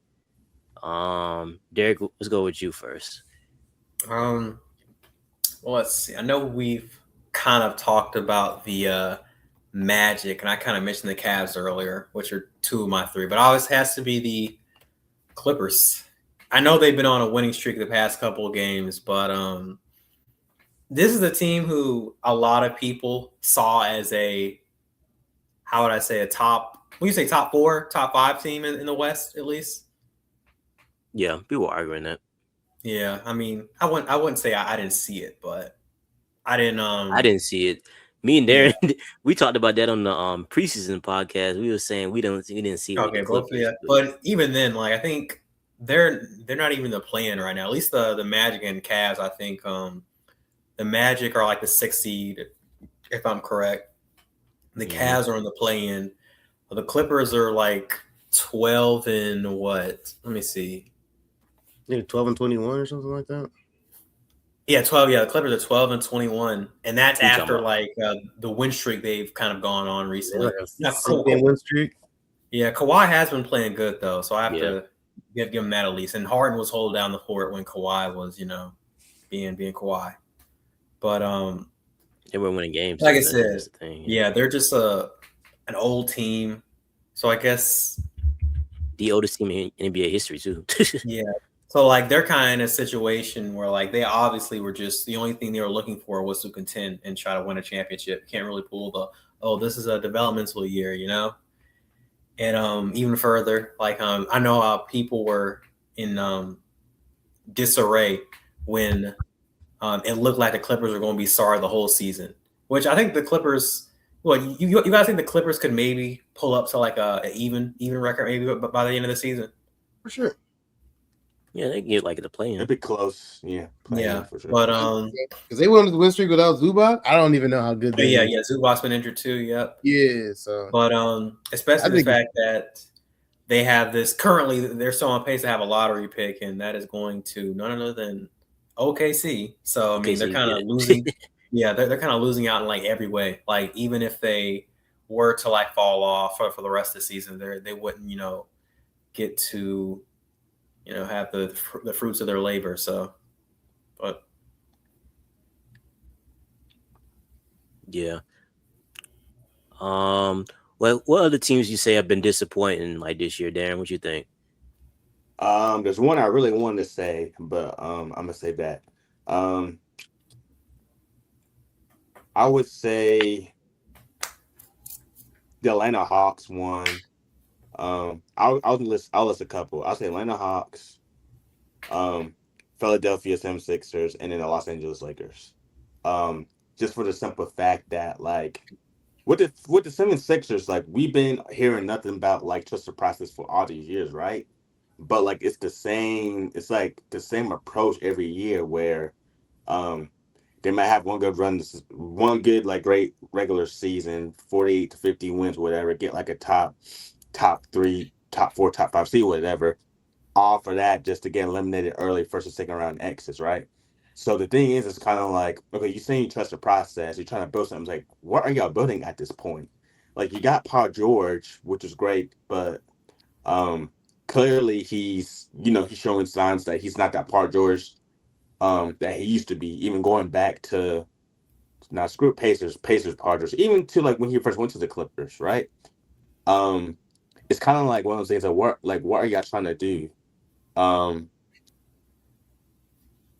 and they've been kind of disappointing because it's like to me, I feel like they should have made it a lot farther than they are now, even with adding Tyrese Maxey and even VJ Edgecombe. Atlanta Hawks too, just for the simple fact that they didn't make the Eastern Conference Finals back a couple of years back. 4 years So ago, it's right? It's been a minute. yeah, That's like 5 years ago now, isn't it? That was 2021. 2021. Yeah, Yeah, when the but Hawks made it's the yeah. Yeah, it's been a but it's minute. just but it's just a simple fact that like the personnel like not making the necessary steps to analyze what was working for Trey Young to be able to get over that hump. Besides injuries, because you can't control that, right? The Lakers. Um, I'm gonna say this, and I think my thoughts about I'm gonna try to say this as like quick as I can, but like when you have Luka Doncic on your team, you got LeBron James on your team, and you have a roster that pretty much is the same as it's been the past couple of years, right? There's no excuse to why the players that you get coming back are not better than they were in the years past. When you look at Jared Vanderbilt, like as much of a good defensive piece as he has no offensive game at all. It's the same crap every year, turning over the ball. He's dribbling the ball on his foot and turning over the ball. Like, come on, man. Like that's basic fundamental stuff that should have been like polished like years ago. Um, Austin Reeves, like it's been amazing to watch him take that step, but he's still not like a serviceable defender. So as the front office, what you do, um, you have to support the starting five with 3D wing players. But this man, Rob Palinka, and Derek, you know this for a fact. This man is going to go this whole, like since 2020, 2021, go a whole 4 or 5 years without supplying like a wing player that could play defense. Because that worked back in 2020. Like, it's like, come on, man. You're going to go from Avery Bradley, Danny Green, KCP, trade them all away. Trade Alex Caruso. Go back to what was get rid of what was working to now trying to figure out a way to get all that back, man. Like, man, like you like it's hard to it's so frustrating with this team because it's obvious what they need to do to be able to get back to where they need to be continuing for a chip. But when you have a GM, Rob Pelinka, that's lazy, that's not creative at all, that doesn't know how to make a trade, it holds the team back significantly. Like this man does not know what he wants or what he's looking for to make the Lakers successful. And it's disappointing when you not only wasted a LeBron and AD duo that should have won more chips than they have, but you're also positioned to potentially also waste Luca. Um, one more and a second thing with Luca is like I feel like one of the things that's holding the Lakers back from taking that next step. as great as the offense has been, so been decent. But I think one of the things that's holding the Lakers back too is Luka's ability to play off ball. And I'll say this too. The reason why I say that is when we look at Bron, right? Like his success over the past few years, um, part of his success was not only be able to play on ball, but also to play off ball, not on the offensive side, but defensive side as well. Just for the simple fact that like him having that presence of knowing when to slash to the basket, making the offensive reads, alley passes, post up moves, just having an offensive bag, not just on ball, but also when he doesn't have the ball. That just made his championship teams made it more dangerous, and it made the offense more unpredictable. With Luca, as great as he is with the step backs, he has great handle, great shooting. It's on and off, but he's a great all time great scorer in everything. I do think like his lack of desire to learn how to play off ball is holding the team back to a certain degree. On top of that, the defense is just horrible. Definitely think, as far as the Lakers go, I mean, they're in set a lot of, but only thing I'll say about this is we obviously we know how good Austin Reeves, LeBron, and Luca are offensively, but when you're trying to compete for a championship, you got to have some type of balance. They just don't have balance. They have, I mean, they have kind of defensive players, but they're like older, like Jared Vanderbilt. I guess you can call Marcus Yeah. Smart. These dudes are older, so it's like, how much energy can they really extend on that end? Even though they're doing the best they can, I guess. But even then, it's like it's not enough. So you need like younger athletic players, which they don't have or won't play. Um, and just seeing, only thing I'll say about Luca, the one thing I don't like about Luca takes so many shots without passing the ball to other people. Like it's crazy to me. I'd be like, bro, this dude will come up the court, take a screen, and then dribble for like a good 10 seconds and do a step back without passing to somebody, and then won't get back on defense, and it'll be like an easy layup or dunk for the other team. So I'll be like, what's that? But and then like LeBron being in the corner and stuff, it's just like I'm like, without running enough actions to off, and then you're doing dumb stuff, dumb passes and different things like that. So it's like the offense is still top 10, so I'm not really worried about the offense, but the defense is like they need to trade for somebody, obviously, or it won't get better. Um, yeah, did you have any teams that have disappointed? You say have been disappointing to you this year? I don't think we've talked about them yet. It's the Memphis Grizzlies. Right. They have definitely taken some steps back from the last couple of years. They haven't. How long has Ja been injured? I don't remember the timeline for that, but it wasn't long enough for them to be. What is this? What is this? Ninth in the West. Worse record than the Warriors. The Suns with Yeah. with Devin Booker in the game. I don't know. I think they have definitely taken some steps back. Cedric Howard's been great though. Cedric Howard's been. He's been good. And they always seem to find another lanky 6'8" to 6'10" forward that'll just average 20 and 10 for 1 year, and then they're never seen or heard from again. We don't know what happened to Gigi Jackson. We don't know what happened to Vince Williams. They've all been kidnapped somewhere and hid. Jalen Wells injured too? I think he was injured. Most of them dudes is injured. I checked the injury report, and it was Zach looking. Edey was injured, yeah. Dude, it's looking bad. They this is what, like the third year, like none of those dudes can stay healthy. So they haven't been the worst team ever.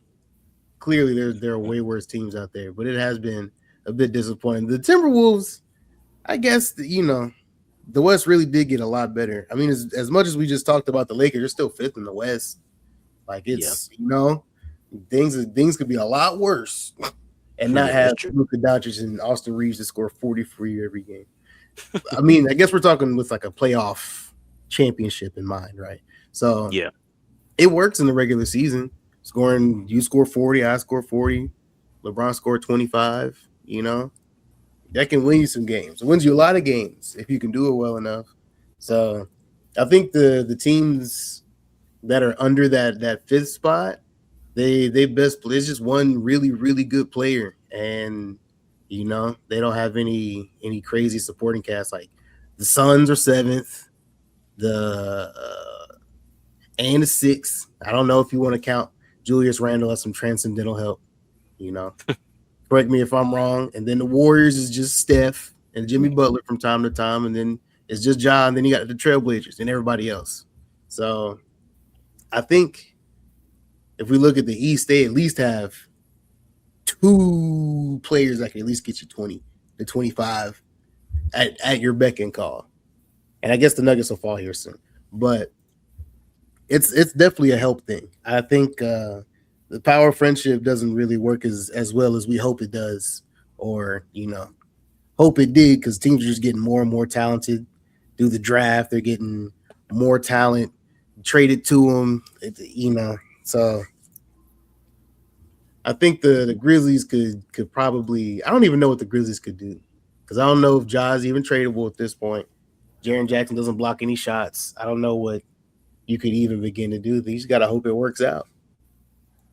And I think develop all those young guys. They had all these young guys and they traded their vets. So I guess that may have to do with it too, right? Get rid of Dylan Brooks. You get rid of, who else is on that team? I don't think Mike Conley was there, was he, when Ja got drafted? Nah.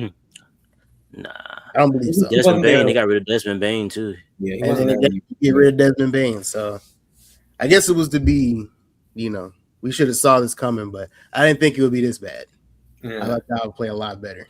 It's crazy because there was a time where maybe like 3-4 years ago where most people would probably say the Grizzlies had a more promising core than the Thunder did. You know what I mean? Yeah. Like I'd argue 3 or 4 years ago, the Grizzlies probably had like the best surplus of young players in the league, if I'm really being honest. They did. They had a nice supporting staff and everything, man. It was I think they might have got too good too quick. They got the big head, so because just like you mentioned with Gigi Jackson and Vincent Williams, and I think they have Santi Aldama still, right? Yeah, he's been playing pretty well. It was just somehow like Lily. Every player they were drafting was just a good quality role player. You know what I mean? And this was like in their like first 2 seasons in the league, so you could have thought, hey, maybe some of these guys could even improve and be like perennial starters or something like that. But I guess the Thunder have taken that role from them. Yeah, it's funny because we saw like John. Remember that interview? Yeah, he said where he's like, "We're fine in the West." Yeah. Now it's just like in the West. it's like they drowning in the West now. Yeah. It's like you're not. Can we please get out the West? Like, can we go to the East? Like this type of it's like but yeah. Do you guys feel like it's time for them to blow it up? Like the Memphis? Like, should they trade Jaren Jackson, or you think they can still do something with that core? Well, one thing though, John Morant sells a lot of jerseys, and sometimes it just come down to that. Yeah, they're just gonna keep a guy who's gonna hold on to him because he loses a lot of jerseys. He's on all the commercials. Sometimes that winning comes secondary. All these jersey factories. I think the first person is probably Jaren Jackson. I don't know what Jaren Jackson's stock is like in the league since he doesn't rebound or block shots, and he's 7 feet tall, and his offense isn't great. He can't really dribble, but plays with Ja, and Ja probably make him look like a star. So I don't even know where you start. Do you build around Santi Aldama? I don't think so. No, my God. I was about to say, who do you guys think has more trade value between Ja and JJ? Well, Triple J. I think Ja probably would be. Ja probably bring him a little bit more. Yeah. But what are you even trading for? Who's even available in the league to be traded for a job? I feel like I honestly feel like you might get more from Triple J from a certain team. I feel like Triple J has an archetype that like a team that's contending would want. You know what I mean? Like I feel like teams who are already in contention, or like not say already in contention, but with a player like Ja, I feel like he's kind of been passed up by a lot of players. he obviously needs to be a primary ball handler. He doesn't. He shouldn't be the number one option, but he kind of has to be the primary ball handler because he can't shoot. What else? Let me see. And just in general, I feel like a team that's trading him, well, trading for him. Why would you want Ja when I guess you can just have your own pick of the litter and I guess get your own player in the draft? And like I said, I don't think teams that are actually in contention, I feel like they already have a player that fits Ja's role already, as far as a player who's going to be the primary initiator and just ball handler.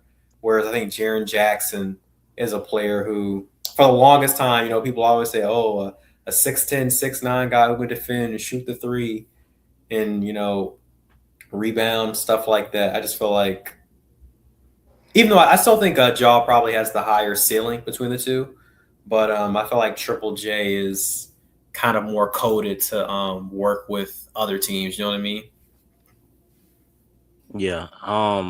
Yeah, I definitely think Triple J he'll probably get more just on the market just because his like antics off the court, like that'll probably like, has made his his trade stock drop.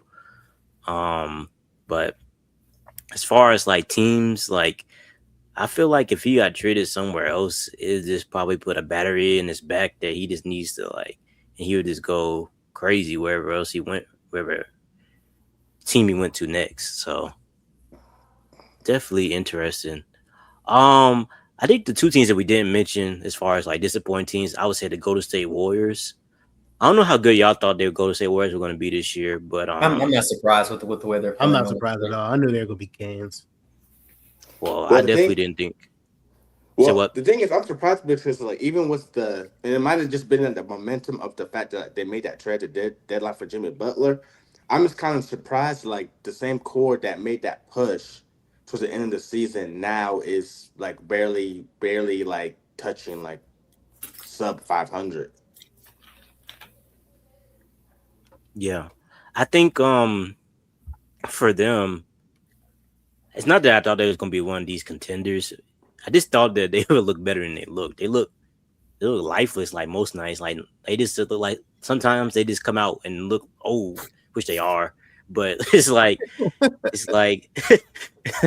it's like dog. It's like y'all ain't gonna play with no type of energy. Like yet they're wasting like Steph performances. Well, he had like 47 that one game, and they still 46. lost. Mm-hmm. Yeah. Do you guys think the Warriors trouble a couple times more so has to do with what was it, the structure of their team, or Steve Kerr's refusal to adapt as far as like not just having it be Steph ball. You know what I mean? Yeah, I think it's a little bit of both. Both. Yeah, just because I think like you have players that can do some things. Like I'll never understand why he does Kaminga the way he does them, but I understand it. I guess he doesn't play like intelligent basketball, the type of intelligent basketball, high IQ basketball that Steve Kerr wants.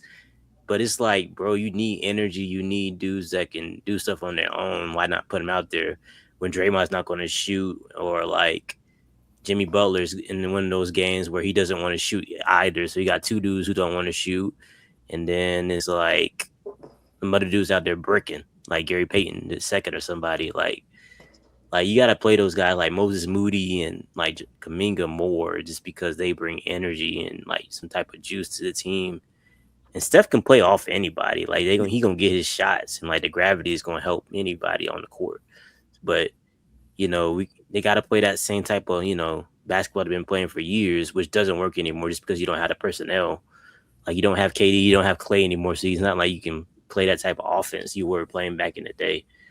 And you don't even got like Wiggins or anybody, like, you know what I'm saying? So it's like, or Jordan Poole, who they probably should have kept anyway. I don't know why that getting rid of him and keeping Draymond is so strange to me, but it's like they don't know what to do. They're kind of like the Lakers to me, with like they don't know not the Lakers in the sense that like they're like where the Lakers were before Lakers got Luka. Like they have a core, but they don't know what to do with it. Like they don't know how to build around it. and it's like, it'll be okay. They'll make the play in and they get beat in the first round or something. Like, it's nothing like you don't expect them to do nothing in the playoffs or like make a run. Although last year I guess they did win that one series against the Rockets, but they got smacked against the Timberwolves the next round. Although if the Rockets had any type of offense, they would have won that series against the Warriors. So it's like, I don't know, it's weird. As far as like the old guys, like on teams like Steph and like Bron and like, I wouldn't even say Harden because he's not a winning player, but these guys are on teams that like would kind of like not necessarily, they don't have a clear direction of where they want to go. You know, Lakers kind of do with Luka, but it's weird the way they're doing it. But as far as like Steph and what he can do in the next couple of years, he's probably going to be in like this type of situation unless they can just start getting assets for like, I guess, Draymond or Jimmy Butler, which you might not get much for at this point. I guess you got to trade like Kuminga.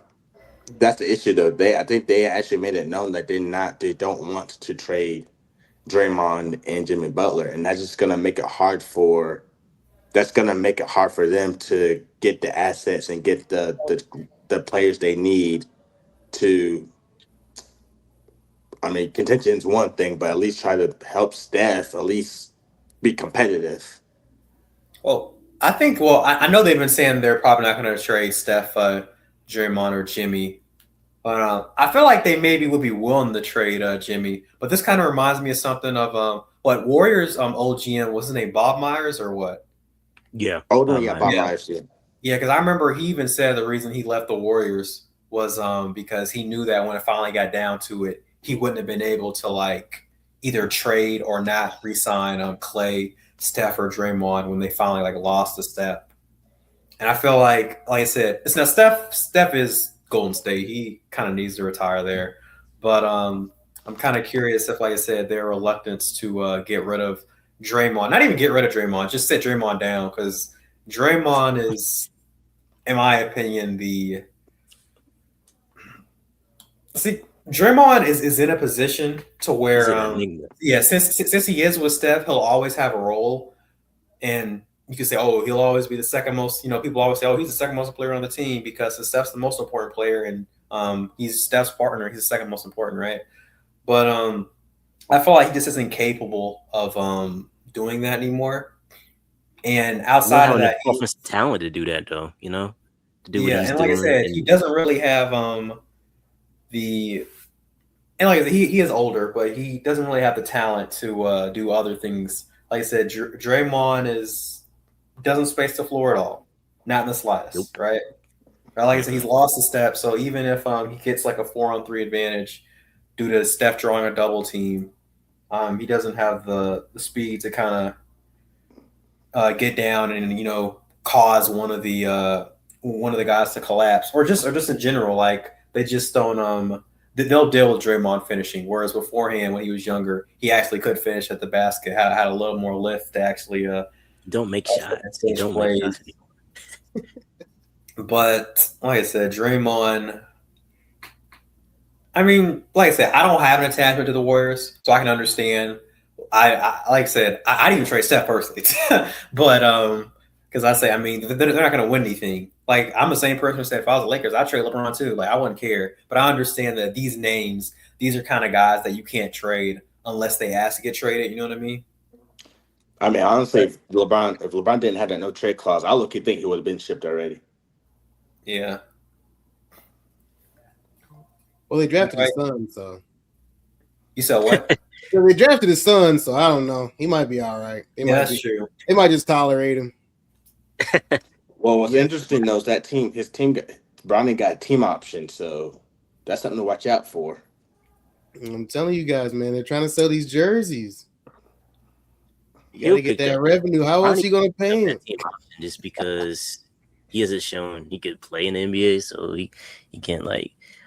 Well, the team has to pick up the option though, so I don't know. It's weird. Nah, you saw people making jokes on Twitter when they said Bronny was talking about how, we gotta like cherish these moments because eventually, well, he's gotten so used to watching his dad play, and he's like, man, eventually it's gonna be me being the one playing on Christmas, and people were like, "Buddy, like, as soon as LeBron retires, you're out the league too." He'll be in the G League. He be hooping in the G League. He just hasn't hooped in the NBA. But man, if it was only just like 6'5", well, I'll say not 6'8". If it was at least 6'5", then this would be a different conversation. Yeah, but yeah.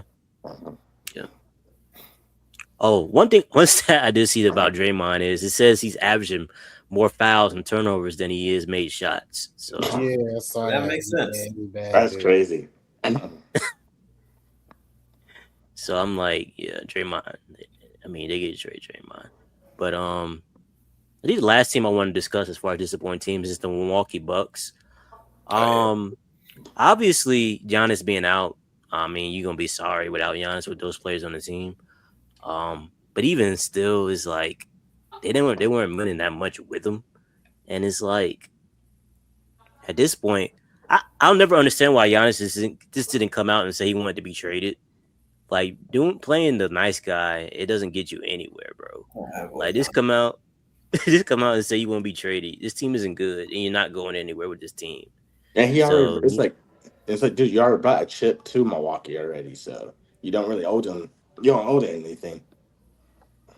It's crazy, but it's like like I said, of course they need to make a move or anything or do anything to like help the team. But I don't even think making a move at this point will help this team with the way they're structured. I mean, their guard plays like Kevin Porter Jr. and like Ryan Rollins, which Ryan Rollins is okay, but it's like you got Kyle Kuzma. You'll never know when he's going to show up and when he isn't. And then you got like old guys, Bobby Portis and streaky shooters like Gary Trent, AJ Green's. Like why would you build this team around me? This is like,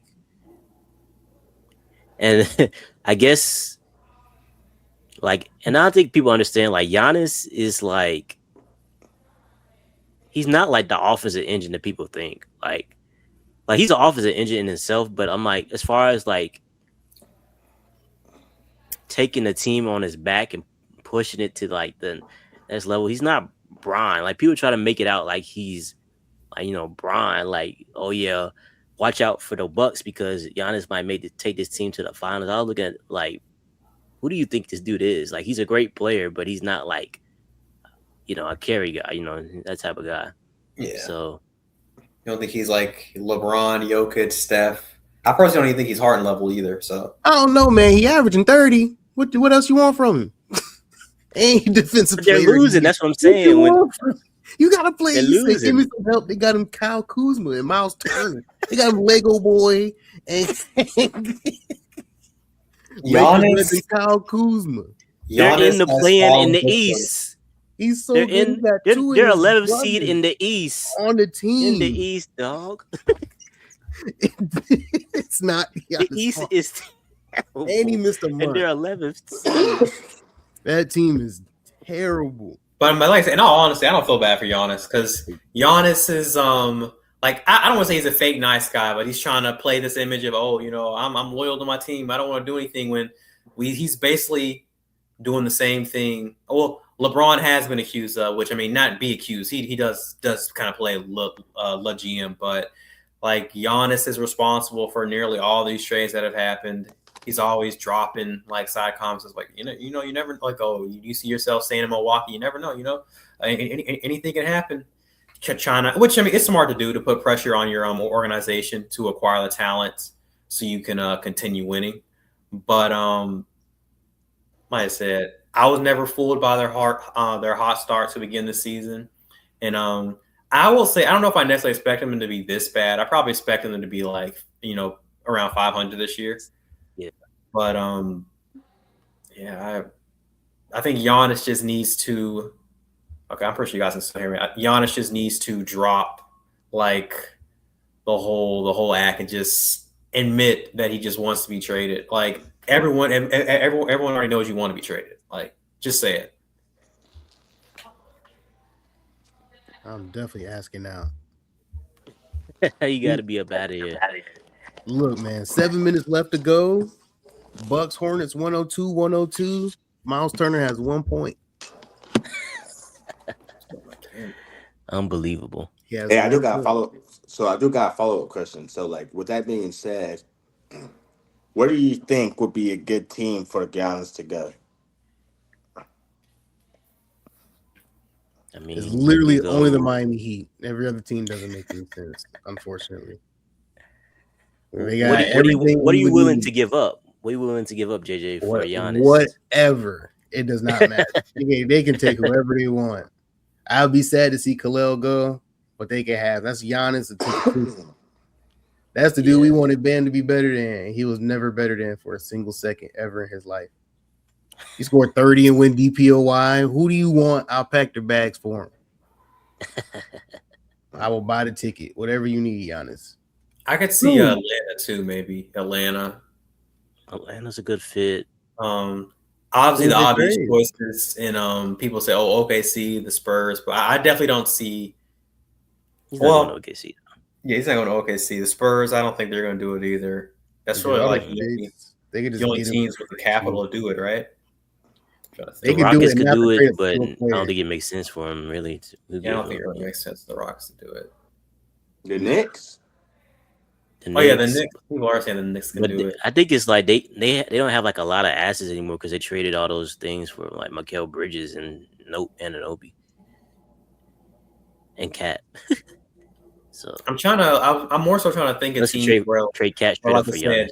They don't have to get rid of the championship contending team to get Giannis. Because how many more years does Giannis have on his contract? That's a good question. I'm not sure. That's a good question. Yeah. Because I mean, like I said, if he really wants to win a championship, he should low-key just wait out the next year. Just sign with the team. I think he just resigned. Like a couple years. Oh, he just resigned? Yeah, he has a player option in 2027. $62 million. Good Lord. Wait, so he just signed for how many more years? He signed until 2028. Oh, that's not too long, actually. But hey, like I said, you said he resigned this offseason? I think 3 years, $175 million. Like I said, this year or last year, one of them. I said you can't feel bad for the dude. Like he already chose what he wanted. Which I mean, honestly, in these situations, I might pick the money too, but he's gonna get his money. That's not. I don't think that's ever. You're gonna get his money wherever, probably. Yeah, it's not gonna matter. But I'm saying, like, I mean, because you only get the super max if you if you stay with your team. Yeah. That's why he probably would want to get traded. So that means he can just if he plays with that team for like I think super max you have to play with them 5 years is it or 4? 5. 5. Yeah. So if he signed another extension to add an extra 2 years, then he got traded, play with that team for 5 years, then he can get another super max. I would not care about no super max if I got to play with Kyle Kuzma, man. that'll be keep the bread. I promise. I can still get most of that. I might not get like the most I can get, but I can still get 200. The shade $95 million a year joint, but you can make out pretty good. For sure. Let's see. I think we talked about teams. What teams need to blow it up and build for the future? Like I'm thinking like I would probably say like the Sacramento Kings. They probably need to get rid of. They got a lot of veterans on their team. The problem is the Kings don't got no one to blow it up. Like who wants those guys? Well, except I can maybe see people wanting Schroeder because he could kind of be a good. I mean, you might get some for Sabonis. You could definitely get some for Sabonis. I mean, Sabonis is a 4 masquerading as a 5 who can't play defense. I mean, he's a good playmaker. Everything for the Magic. I ain't gonna lie. You said to the Magic? He would change everything for the Magic. That's exactly what they need. Are you going to do a straight up trade, or are you going to include like the role players they have? Is Paolo in that trade or something? That's what I'm saying. In that trade, you could throw Franz in that joint. I don't know. Oh, Franz. They've made some crazier things happen. You could probably throw Anthony Black and a couple picks in there. Matter of fact, who do you guys actually prefer between Paolo and Franz? Paolo's definitely better than Franz. Paolo's better. I like Paolo. When I watch Franz, I don't know. It just don't. I'm an eye test guy. You can bring up all the numbers, the on floor, off the floor. I don't know. Fowler was about to average like 35 in the playoffs. You know, it is what it is. Neither of them can stay healthy, unfortunately. Because I just don't think they work together. I don't think they work together. Yeah, they got the that may be a coaching thing because on paper it should work, but I think they're too similar to coexist. I mean, they both can't shoot, and neither one of them they're pretty similar either. So basically, unless you have a stretch five, you're stuck with three players who can't shoot. I'm saying that's where Sabonis come in. You got Sabonis can't shoot. Sabonis can't shoot though. He better than Gogo Patadze and Wendell Carter Jr. Nah, you gotta get rid of one of them if you gonna bring in Sabonis. You're gonna be out there shooting. You're gonna be the worst shooting team in the league already. Gotta take a chance. Yeah. Oh yeah. What you said? Teams need to blow it up, right? Yeah. I think we kind of already talked about the Warriors, but yeah. Yeah. Oh yeah. We already talked about the Bucks recently. I still think the Mavs should blow it up. Trade AD and Kyrie. Just build around Cooper. Tank for the rest of the season, so you could. I think they still have their pick for this year, right? Yeah, I think so. Yeah. They should. I think they do. They didn't give the Lakers any picks. I'm trying to think if they gave it to someone else earlier, like if they gave him for Kyrie. No, they got their pick this year. Okay, yeah, they got their pick. They traded the 7 joint to Charlotte though.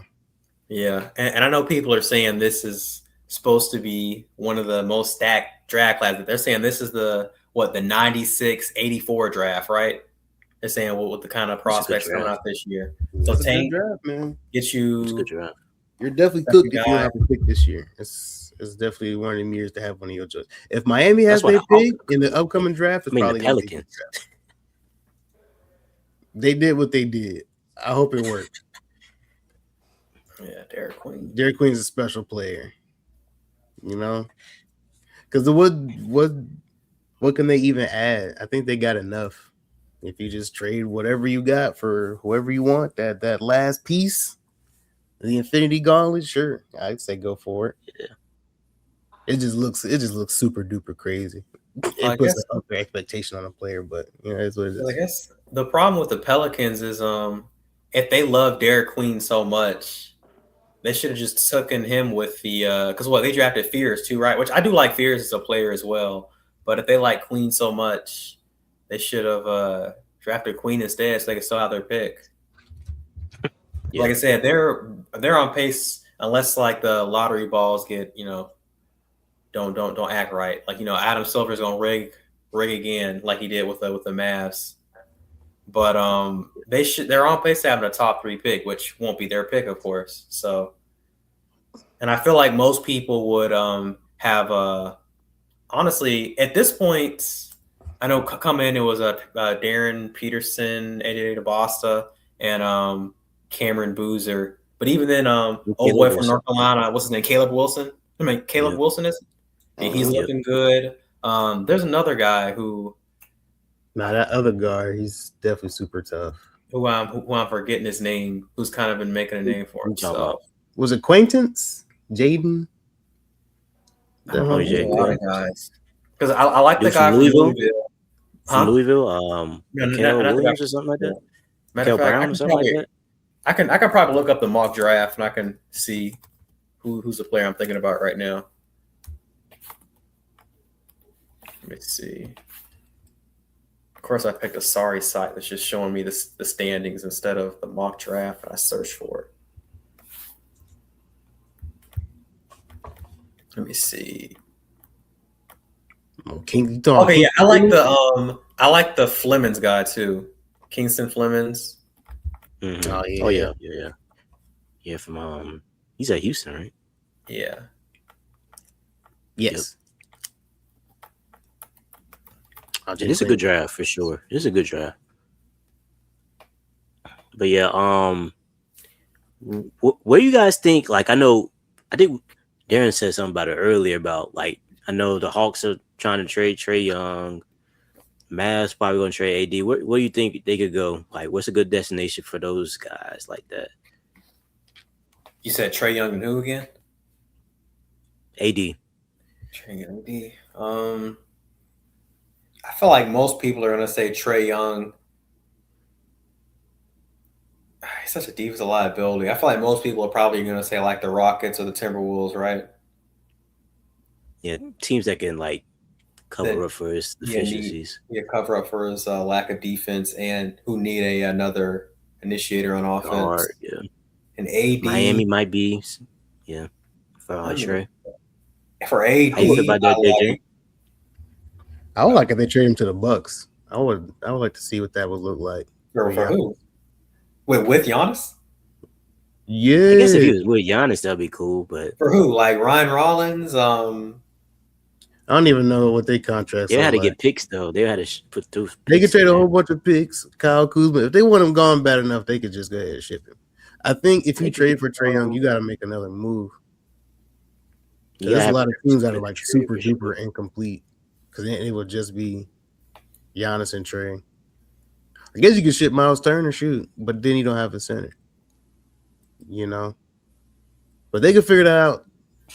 Getting him, to be honest, that would be my favorite. That's my favorite destination for him. I think because you send him to the Suns. I don't even know if they have anything to trade for him either. Dang, there's some teams that got a lot of picks though. Poverty. They don't got nothing going on. I guess so. Yeah. What about AD? Where y'all think he should go? I will. Well, can they even trade for him? Because I know I was seeing something where the Celtics were interested in him. That would be weird. But I don't even think they have enough. Same thing with the Warriors. Like he's been attached to the Warriors, but I don't think the Warriors have enough either. Yeah, I think I saw something about Detroit, but Detroit already got Jalen Duren, so I don't know how that worked. Who really has enough to get them? I think the issue, some weird spots. I was gonna say the Warriors too. The thing with him though is kind of like we already know that AD doesn't like playing the fives, and Draymond don't like playing the five either. So it's kind of like a conflict there about like. There ain't gonna be no conflict. They sending Draymond. AD's going to play the five. They got to send Draymond. He need a dead dad. He need a dead dad. That's just stupid, bro. That's your position. Yeah, if he's not in the trade, he's going to play whatever the AD tell him to play. That's your position, bro. You ain't guarding no. I mean, you ain't playing no four. You can't shoot. Why you? I never understood that. You just, yeah. Unless you go into somebody who already got a center or something. Yeah, there's a lot of teams that are really starting to come around, man. These trades of desperation for these disgruntled stars, I don't know how they're gonna even get these off. Yeah, and they make the team better.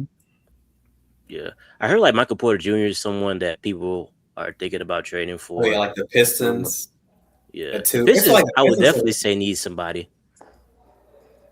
Because I was about to say I have some other players that I wrote down.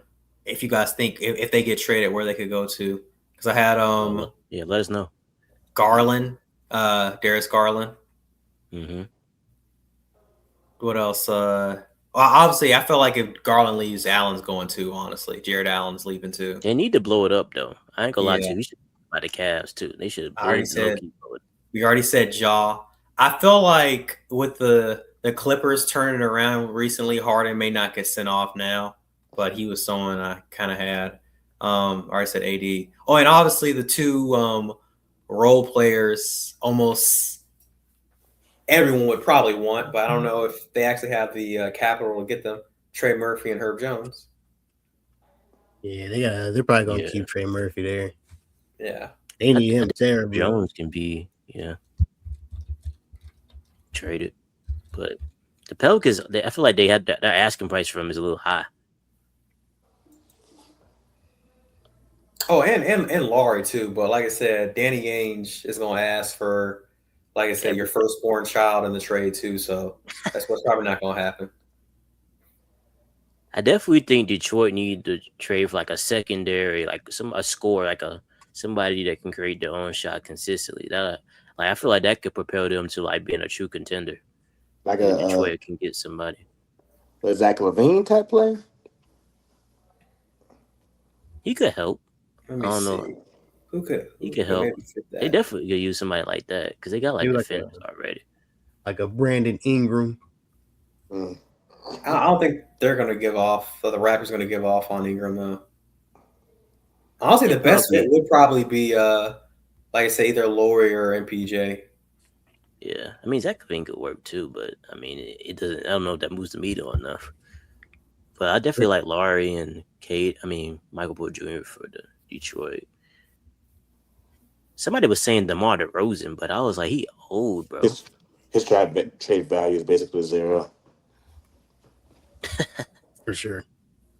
Where y'all think Kuminga will end up landing, since he's probably the most tradable of anybody we named? He can go to any of the At sorry least teams. tradable if you look at how the Warriors are treating him. He can go to Brooklyn or something. They need bodies. I'm trying to I know see. they said there was talks before with the Warriors and fit Kings for I think originally it was like Malik Monk in at first, but the Warriors don't want Malik Monk. I think they supposedly was trying to get Keon Ellis, I believe. I don't think the Warriors wanted. I don't think the Warriors want to do the deal, or they would have did it. Yeah, boy, because yeah, Ellis is in the freaking chambers, man. He's cooked. Oh, yeah, the Warriors would have did the deal. Yeah, I think the issue was if they did that, then they would have to give up Moody too, which would put them in a worse position than they already are. Maybe you think Kuminga? I know he was attached to the Kings. Nobody. They had no leverage. They should have took him in. I know Kuminga was attached to the Kings in the offseason. I'm trying to see there's other teams. Maybe the Bulls, maybe. I don't know. The Bulls. Bulls, Brooklyn. Bulls don't really got nothing going on. Kobe White on the Warriors would be interesting. But that's what they decide on doing. I don't know if they believe in him that much. But I mean, they kind of just need to trade him at this point, though. They're kind of just wasting. They're not even playing him. Like he's not even playing tonight's game and stuff, and everybody out. Jimmy Butler and Draymond all sitting, and he ain't even playing. Yep, trap game for OKC. I mean, hey, I guess that game's gonna be over in the first quarter. they just decided to give up on that game. It's gonna be a big Will Richard night. I'm telling you. Pods. Buddy Hill's gonna have a magnet ball. You're about to see. I think that game's on like right now. Pods is gonna have a triple double. Pods has been awful this year as well. I know. They just keep coming to mind. Pods has been awful, man. Hey, you said Trace. What's that with Trace Jackson Davis? Whatever his Tracy name was. Jackson Davis. It's well. I mean, Spurs. Curves run like a 20-man rotation. I've never seen anything like it. It's the worst thing I've ever seen in my entire life. Like no one plays any consistent minutes. Yeah. Can't nobody get a rhythm. I don't even think we even talked about this team. JJ, how you feel about Miami right now? Dude, I specifically have not brought up Miami for a reason because they're awful. I don't want to talk about the Heat. It's cool. They I don't know, man. It's the Miami Heat. It's the same. They definitely need to blow it up for sure. They just gotta blow it, throw a bomb in there, and close the door because it's not getting no better. Is there anyone that you want to keep on the team? Like Hero, Jaime Jaquez? No. I'll keep Ware. No. I'll keep Ware. You can take whoever else you want for sure. Hey, that one dude that y'all traded for from the Clippers. I forgot what his name is. Norman Powell. Norman Powell is literally our best player. So he averaging 25. That's where we at, man. It's time to blow it up. And I think that Hero's even a plus when he plays, but he hasn't played. It's not his fault. Whatever, toe thing or whatever is wrong with him. But I don't know, man. I've seen enough. It's time to go blow it up. We don't even sell no jerseys like that, man. It's just a jersey factory at this point. It's bad. It's real bad. We're not playing the lottery picks. Our coach is hard-headed. We always in the play-in. It's just time to blow it up, man. Still go Heat. We're losing the season series to the Magic. Like it's bad. It's real bad this time around. It's real bad. It's like what's Pat Riley like? What's he trying to do? We haven't heard anything. He makes an attempt for stars and don't get them. That's what he does. Yeah. He's in the conversation every time. But he's never catching nothing. You know, we got Norman Powell for free. And so I do appreciate him for that. And getting Jimmy Butler off my team. That freed the books up. We got Cass from that pick, I think. Or we had our own pick this year. I think we got somebody else with that pick. But we were definitely able to come out clean. He's made some pretty good moves. It's just, you know, the splash. We're spoiled as Heat fans for sure. Definitely spoiled. So it's not looking like we're building anything. We're just adding, you know, player here, archetype there. I'm glad we're past the era where we just draft like a wing and just kind of see where that goes. 6'7" to 6'9" guy just washes out. So, you know, getting a guard was straight. I think hopefully it'll get better once our younger guys start playing. Like Jaime's been great. He's been a super plus all season. So he's been playing at a way elevated level. I'm not sure what is going to happen whenever Hero comes back, but there's some things to be happy about, but it doesn't look like there's any direction with the Heat right now. I'm glad Khalil's playing more with Bam at the same time. That's been working well. I think Khalil's like shooting 40% from three or something this year, something crazy. So, you know, there's some things to be happy about, but definitely did not want to bring them up at all because they're awful. They're just awful. They're worse. They're the worst team in the league. That's right. I guess they do have like that new offense where, you know, they're not setting screens, everybody just cutting, moving without the ball, you know. And then they figured it out in like 2 weeks and we started losing.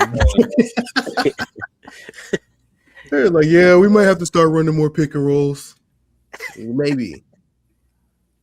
I'm trying to get out there and run with Norman Powell. Like, he can't do it. Donna and Davion Mitchell, like, he can do it, but who gonna run with him? All the young dudes in the G League. So that was only going. That was a fad for sure. Definitely. But yeah, they need to blow. They need to trade for Giannis. Hey, whatever it takes, right? Whatever it takes. Who would you guys say you guys MVP is? I think, obviously, Nikola Jokic being injured now, that kind of puts like a kind of makes it obvious for him to stay in. Yeah, it's like, well, I guess who would you guys think was the MVP before Jokic got injured? I thought it was Jokic.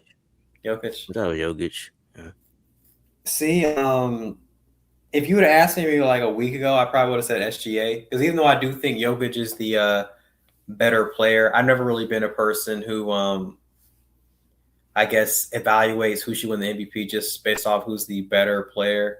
I do tend to attribute record into it as well. I just kind of thought at that time when OKC was like 24-1, like I just didn't believe the gap between Jokic's and SGA's play was as big as the gap between their record. I know people are going to attribute to like, SGA has better teammates, so that's why he has the better record. But really, I mean, obviously he has good role players with him, but I don't necessarily think they are as good without him as some people may think. But before Jokic's injury, like if you'd asked me like 2 days, well, he got injured 2 days ago or 3 days ago. What was it? When did they play the Heat? I think it was like 3 days ago. So if you would ask me before he got injured, I would have said Jokic, because with OKC going on that streak of losing games, I think they were close enough to where Jokic could win. Because like for me, right, like let's say if OKC had went 72-10 and SGA had continued playing like that, I would have believed that the Nuggets would have at least needed like 64 wins for me to give Jokic the MVP. If they had like anything below 60, I just, like I said, I kind of value team's record into the MVP as well. So Yeah. But now, like I said, it kind of has to be SGA. There's really no one else who is even contending. Nah. Right. I got Cade as my MVP. I'm not gonna lie to y'all. Cade, I mean, Cade. I mean, they are the number one seed in the East, so out of his mind. yeah, okay. I don't think anybody they thought can the Pistons keep would it, the one maybe. seed and keep it. If he can keep it up, I think he'll have a pretty good argument. If he stays playing at this level, I mean, I guess Shea scores 35. That's just Shea. But valuable, I think. What are the Pistons without Cade? Like the worst team in NBA history, right? From last year, right? So I think he's definitely. If we're talking about valuable today, the team not looking the same without him, I think it's for sure Cade Cunningham or Maxey. We'll see how much Embiid impacts his numbers. Not much, it's looking like, but those would be my two non-SGA candidates for MVP this year. Yeah. I think those are two. I think those are the other two that are in the conversation. I guess maybe Brunson. Jalen Brunson. Yeah, I was about to say Jalen Brunson. Brunson probably. Yeah. See what they can do. But I guess with SJ probably gonna run away with it if they win like 60 something, 70 games. I mean, he's gonna run away for with sure. it. I mean, when do you guys think we'll get another like American born player MVP? Like, you think it's just gonna be like international players for like a while still? I think it's over with, bro. I'm not gonna lie. The great Coop, right? Yeah, it's gonna have to be Coop. But because it's not looking good, man. It's not looking good at all. I was hoping like Ant could do something, but yeah, because I was going to say the way they're hyping up this draft, aren't they all American born players? I can't tell. So I mean, well, maybe right? I think DeBron says yeah. Maybe it's got to be somebody out of these last couple draft classes, I guess. Man, the next 5 years, I think is pretty locked up. Yeah, unless Ant wins one. Yeah, that's what I'm saying. Ant is the only option. Ant and Cade are like my two. Yeah, Ant or Cade. Yeah, those would be my two. If I don't know. The voting is so weird now. They just have like who they want to win, and that just be it. Like we ain't gonna have no Tyrese Halliburton MVP or nothing. No, nothing surprising. Just based off of just sheer excellence. It's just gonna be. Well, I mean, Jokic is Jokic. I feel like that's fair enough, right? But just somebody that is valuable to their team. Like it ain't too much hard carrying no more, except for like an Ant or a Cade. Who's somebody else? Yeah, it's nobody other choices. I guess like Donovan Mitchell, I guess was in it last year. I guess a little bit. I feel like the Cavs supporting cast was really good that year, though. So yeah, they were all playing out of their minds. Yeah, ain't too many options. But yeah,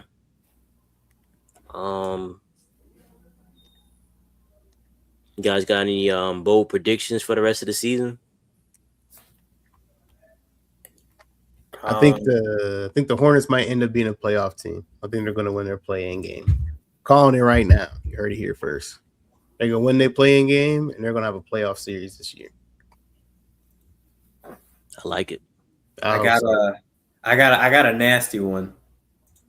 Can't be nastier than that. Boy, Luka has been lapped. He has been lapped by both Ant and Brunson. They are better players than Luka at this current moment, and I think they will be for the rest of the season. I'm not trying to say it's going to be for the next 5 years or so, but I think they're both better players right now than Luka. You said Ant and who?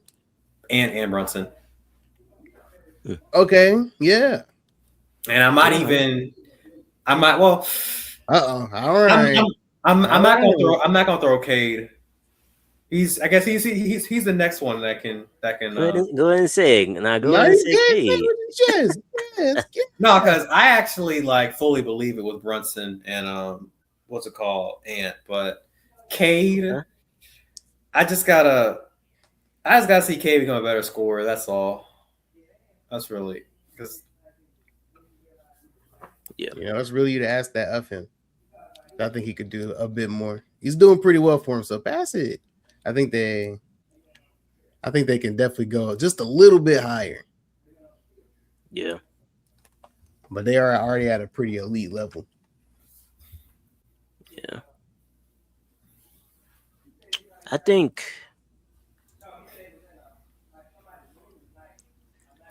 I was either gonna go with Golden State or the Cavs are gonna miss the playoffs. That's my bold prediction. I hope the Cavs miss the playoffs. For sure. That would be great for my agenda. I'll just say Golden State will miss the playoffs. I think they're definitely not making it. If Steph gets injured, dude, it's over, bro. It's so like over. I think that they're if they don't trade Draymond, or they probably won't, but they're gonna need that to like make them blow it up. Like that's the significance. They're gonna need something that dramatic to make them blow it up. So that's probably my bold prediction. For a matter of fact, do you guys think they're going to make a rule to get LeBron into the All-Star game this year? Is it the same thing they did with Dirk and Kobe? Well, he's not retiring, right? But that's my thing. And he might still get the fan vote though. I mean, he was 7th, but he was. I think he's going to get voted in. He got to be top 5. I don't think he's. I don't think he's going. Wait, I mean, maybe the media, but I just don't see him getting. He's definitely not getting the coaches' vote, in my opinion. I don't think the media.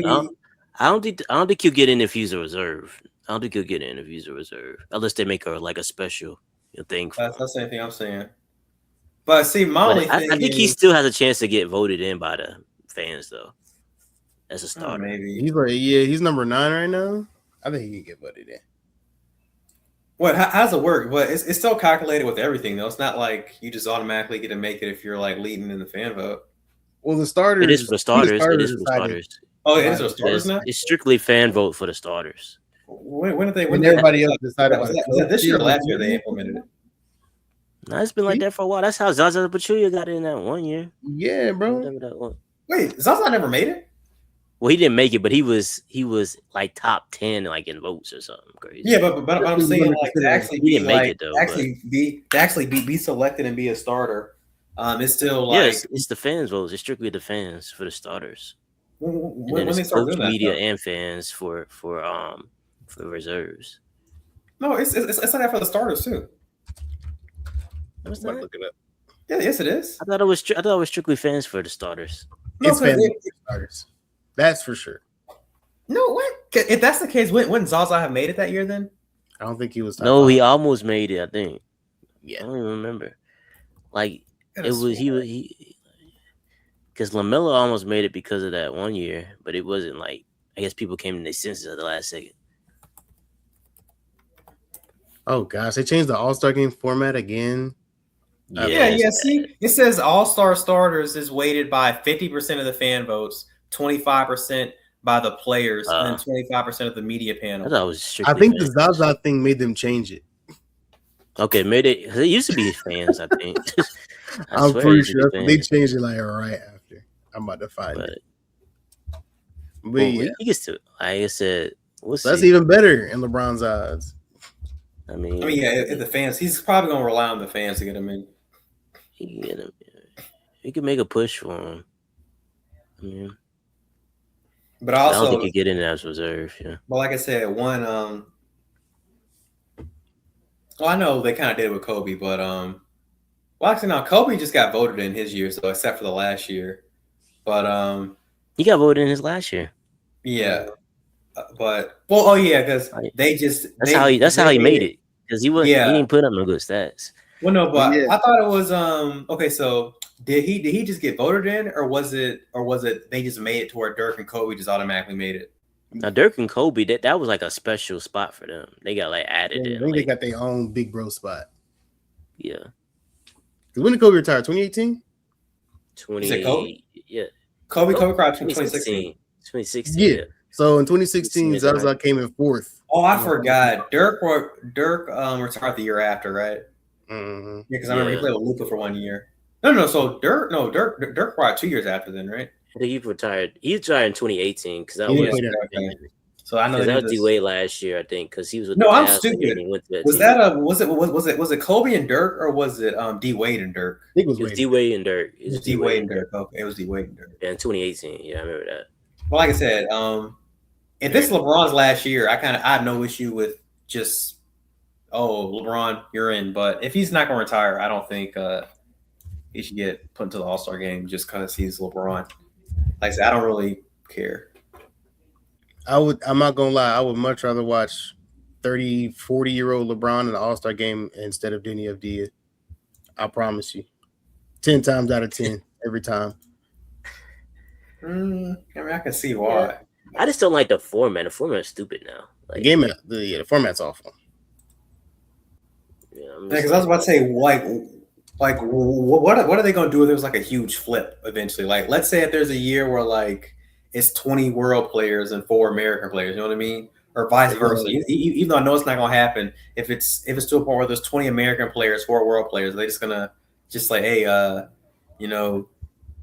like let's say Cameron. It has to be a certain. I think it has to be a certain amount. Like they split it. Like it has to be 12 American players and 12 world players. I think it has to be that way. I know Cameron Boozer was raised in America. Well, what are they going to do? Hey, your dad's name's Carlos, so he was Hispanic. So you're on the world team, buddy. You know what I mean? I think they get the pick. LOL.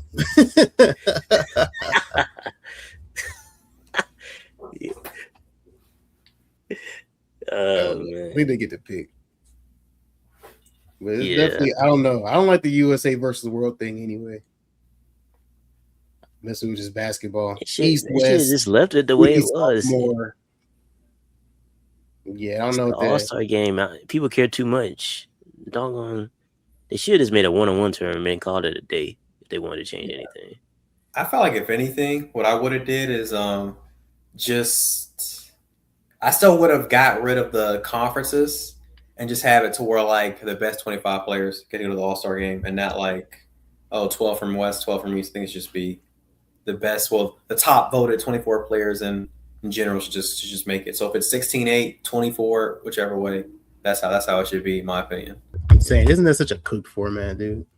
It sucks. No, it's so cooked. Man. I was fine with the All-Star game. I mean, I'll just turn it off when I don't want to watch it no more. I mean, people gonna watch it and turn it off if they don't like it. I mean, it is what it is. The game has just changed like so much that's why the All-Star game sucks.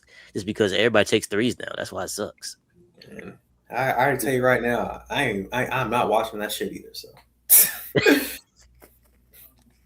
I can't even remember the last time I watched the All-Star game. I think I think I did watch the one where the last one I watched was for I think when Kobe passed away and they did like what was it? It was it was like when they went to like a target score. Yeah.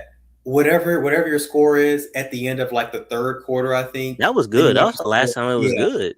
Then the next they did that team, for a couple of years. It was straight when they did that. As like whoever was winning, whoever was winning, once they scored 24 points, they won, or the other team would have to like score 24 plus the amount they were down to win. Yeah, I mean it was straight for a couple of years when they did that, and then it went. I don't know what happened. I think one of them years they shot too many. They made too many threes, and the games were just lopsided. So they said that it was bad, but they should. I mean, the game has changed. That's why the game sucks. Yeah, they ain't playing no defense no more. I think the problem they used to go out and die for All-Star Weekend. That was like in the early 2000s, though. I think the problem too during it is, if I can recall, I actually feel like it was the older guys who were playing the hardest though during that time. It was. I know, but that's the point. It's like if the older guys can't get the younger guys to play hard too, then you know it's over. It's everybody's chilling. First of all, it's the Luka and Jokic. They don't be playing in the All-Star game. They be out there lounging, bro. They're not playing. They don't play defense anyway. For sure, definitely get those dudes. Giannis they don't play defense anyway. So what did you think, huh? I said Giannis plays though. Giannis plays hard. And I was about to say, he still play hard, but the rest of the too is the way Wemby's been talking. He better play hard too. I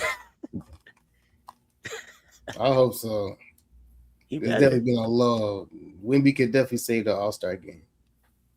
even Anthony Edwards wasn't playing hard like the last couple of years. He was out there lounging, doing dumb stuff. Nah, in a 3-point contest, shooting his left hand. Oh Freaking idiot. Definitely needed a lock in. Yeah, I was looking crazy out there All-Star weekend. That was crazy. Yeah, All-Star game. Yeah, definitely stupid. I don't know what they got going. Let me see. Would you say that the league is more enjoyable now than it was like 10 years ago? What do you guys think? I'm not gonna lie, the nostalgia gets to you, so I'd say no. Even though I do, let me not say all the crazy stats that players are putting up is, I guess, good to see from just like a box score perspective. But like I said, me as well. I'm not the biggest fan of teams jacking up threes to the degree that they are. I'm not trying to sound like an old head, of course, but I like to see more deferring styles of basketball, which I will say we're seeing more of that this year. With, like I said, certain teams like you would say most of the top teams this year kind of all play like a different style of basketball, right? Yeah. So I guess that's a good thing, but did my thing go off? Okay, no. But like I said, really, I'm gonna be honest. It may be close, but I'm just gonna say 10 years ago because of nostalgia, honestly. Yeah. What do you think, JJ? I'm not gonna lie, I definitely prefer what we got going on right now. Because most of them dudes from 10 years ago still playing for the most part. So yeah. we get a bit of the old guard. I like watching the old dudes hoop to see if they still got it. It's been fun watching these dudes get older and they're still like the best players in the league. And we got players from back then that have played like 10 years and they just now starting to play their best basketball. So I could definitely appreciate that. Some styles, I guess, as the years have gone on, have gone out of style. But I think we have a good mix in the styles. Whatever you like to see, I think there's at least a couple teams that have it for you. It is a lot of 3-point shooting. I don't appreciate that.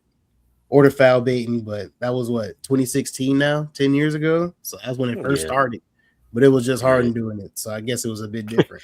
But yeah, I'm saying so. I think we're in a good spot. I don't think there's going to be too many more bad draft classes. I think that everyone's going to get better and teams are going to get deeper because the floor level NBA players is going to be super duper tough anyway. So I do like seeing these dudes, these random 40-point, 35-point games from your guy at the end of the bench, just because everyone else is starting to catch up a little bit. Yeah. So, but there's been a lot more blowouts, like 40-point, 50-point, 60-point losses. And I guess that you can detract that from this day and age. That didn't happen that often. Yeah. I think the only thing is, like, for me, I would just say, I'm not saying that it's not more enjoyable now, but I'm saying, like, the only thing is, I think the only thing that's keeping me from, like, saying, like, it's not more enjoyable now is just that, like, our favorite players were in their prime, like, at that time. So we was just watching all our favorite players in their prime. Yeah. And then the fact that they're, like, still kind of going kind of takes away from, like, some of the new guys, like, when, you know, because we're still, like you said, like, we still watching Bron and KD and stuff, like, you know, and Harden, Russ. But, you know, it's like when they leave, it's going to be, like, so different than what we've ever experienced, because it's like they played for so long and they've been a part of our like viewing, NBA viewing for so long. It's going to be hard to, like, adjust. I feel like I just think at that point, like 10 years ago, you think about it, like Brown was in Cleveland, you know, Harden was in Houston, the Warriors were the Warriors, KD was still in OKC,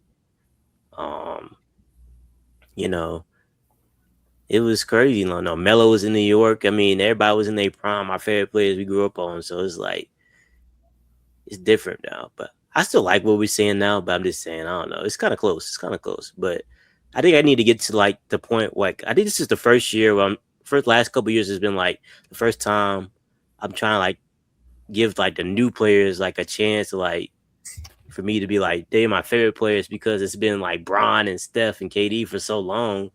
And, you know, they're kind of winding down. So it's like, dog, what am I going to do when they leave? It's like, so I'm trying to enjoy the new players more now, but, you know, it's different, you know. You kind of holding Definitely on to transitory, transitionary period, man. Gotta find your new favorite player. You gotta stay engaged. Yeah, it's like who do you know? Because I You don't gotta even start know watching like Pelicans games, man. I'm telling you. like I don't know like if people like saying like this might be Bron last year, but I'm like I'm not ready. Like you know what I'm saying? It's like I need like a year I need like to have my mind like bro, I need to come out and say you're gonna retire so I can like adjust to it and be like, all right, I definitely gotta find my next best player now. Like, if he just retires at the end of the season, I don't know how I'm gonna feel. You know LeBron's a drama queen. Definitely gonna do the most dramatic thing possible, son. You know what I'm saying? You gotta get ready, so you don't gotta get ready. Yeah, for sure, for sure. In fact, I'm gonna retract what I said when I said 20 what we said 10 years ago. I'm gonna say now. I do like the play now, but yeah, the play's different. And I'm not trying to turn this into WWE, but I just feel like this iteration of the NBA is just missing like storylines to make it as interesting as it was like a couple like years ago, honestly. Yeah. It feels like since the international players are like the best players, it's kind of different because you know they're not as interesting or as like you know charismatic or like you know people that we want to follow. Like 10 years ago, the best players were American players. Like so, and they were like charismatic and you know we had these storylines, you know, all this like different things going on.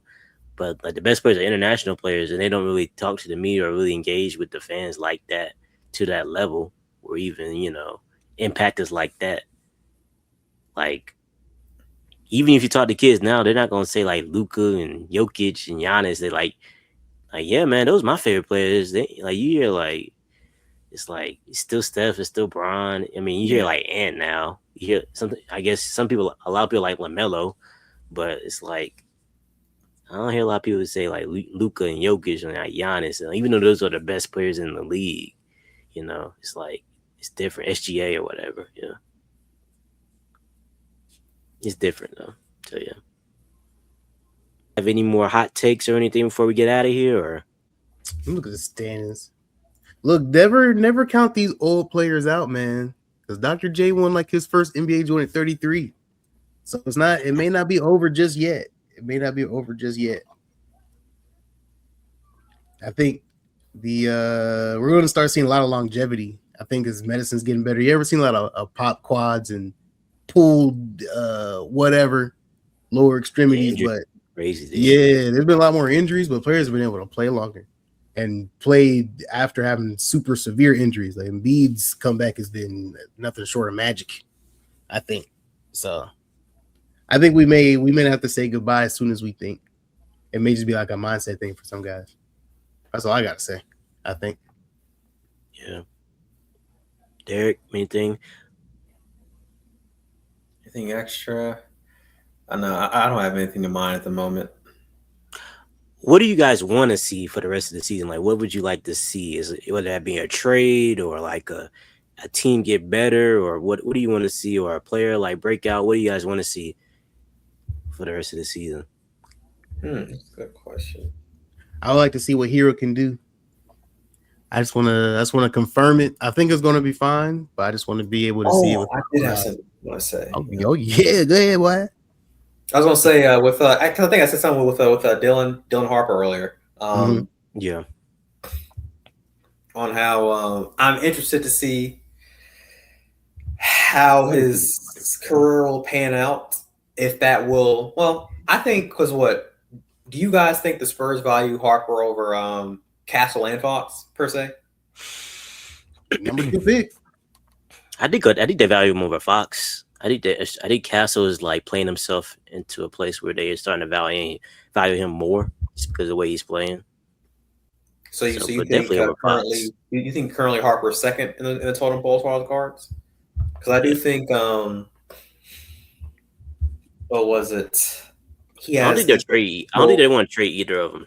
Yeah, I do think he has the potential of either following a um Manu or either James Harden storyline, and that doesn't relegate to winning in general. Like I don't think if he becomes Harden, and not saying he's gonna have the same play style, but like the trajectory of his career, that doesn't mean he's gonna lose in the playoffs and never win a championship. But once again, James Harden, I think someone said James Harden is kind of a choker earlier, which I do not agree with at all. I do not think James Harden is a choker, but I'm just interested to see how Dylan Harper progresses as a player.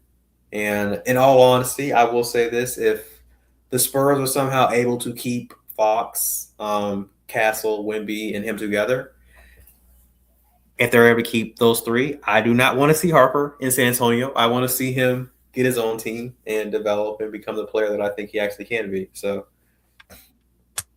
yeah. Do you think you do think so? Should they trade like Fox, or when do you think would be the best time to trade Fox? Like wait a couple I seasons or mean, maybe the way next they're year? playing, like I said, if the fact that they're kind of dealing with OKC the way they are right now, there's kind of no reason to trade Fox. Yeah. I still don't think they're necessarily going to win a championship this year, so I don't really see,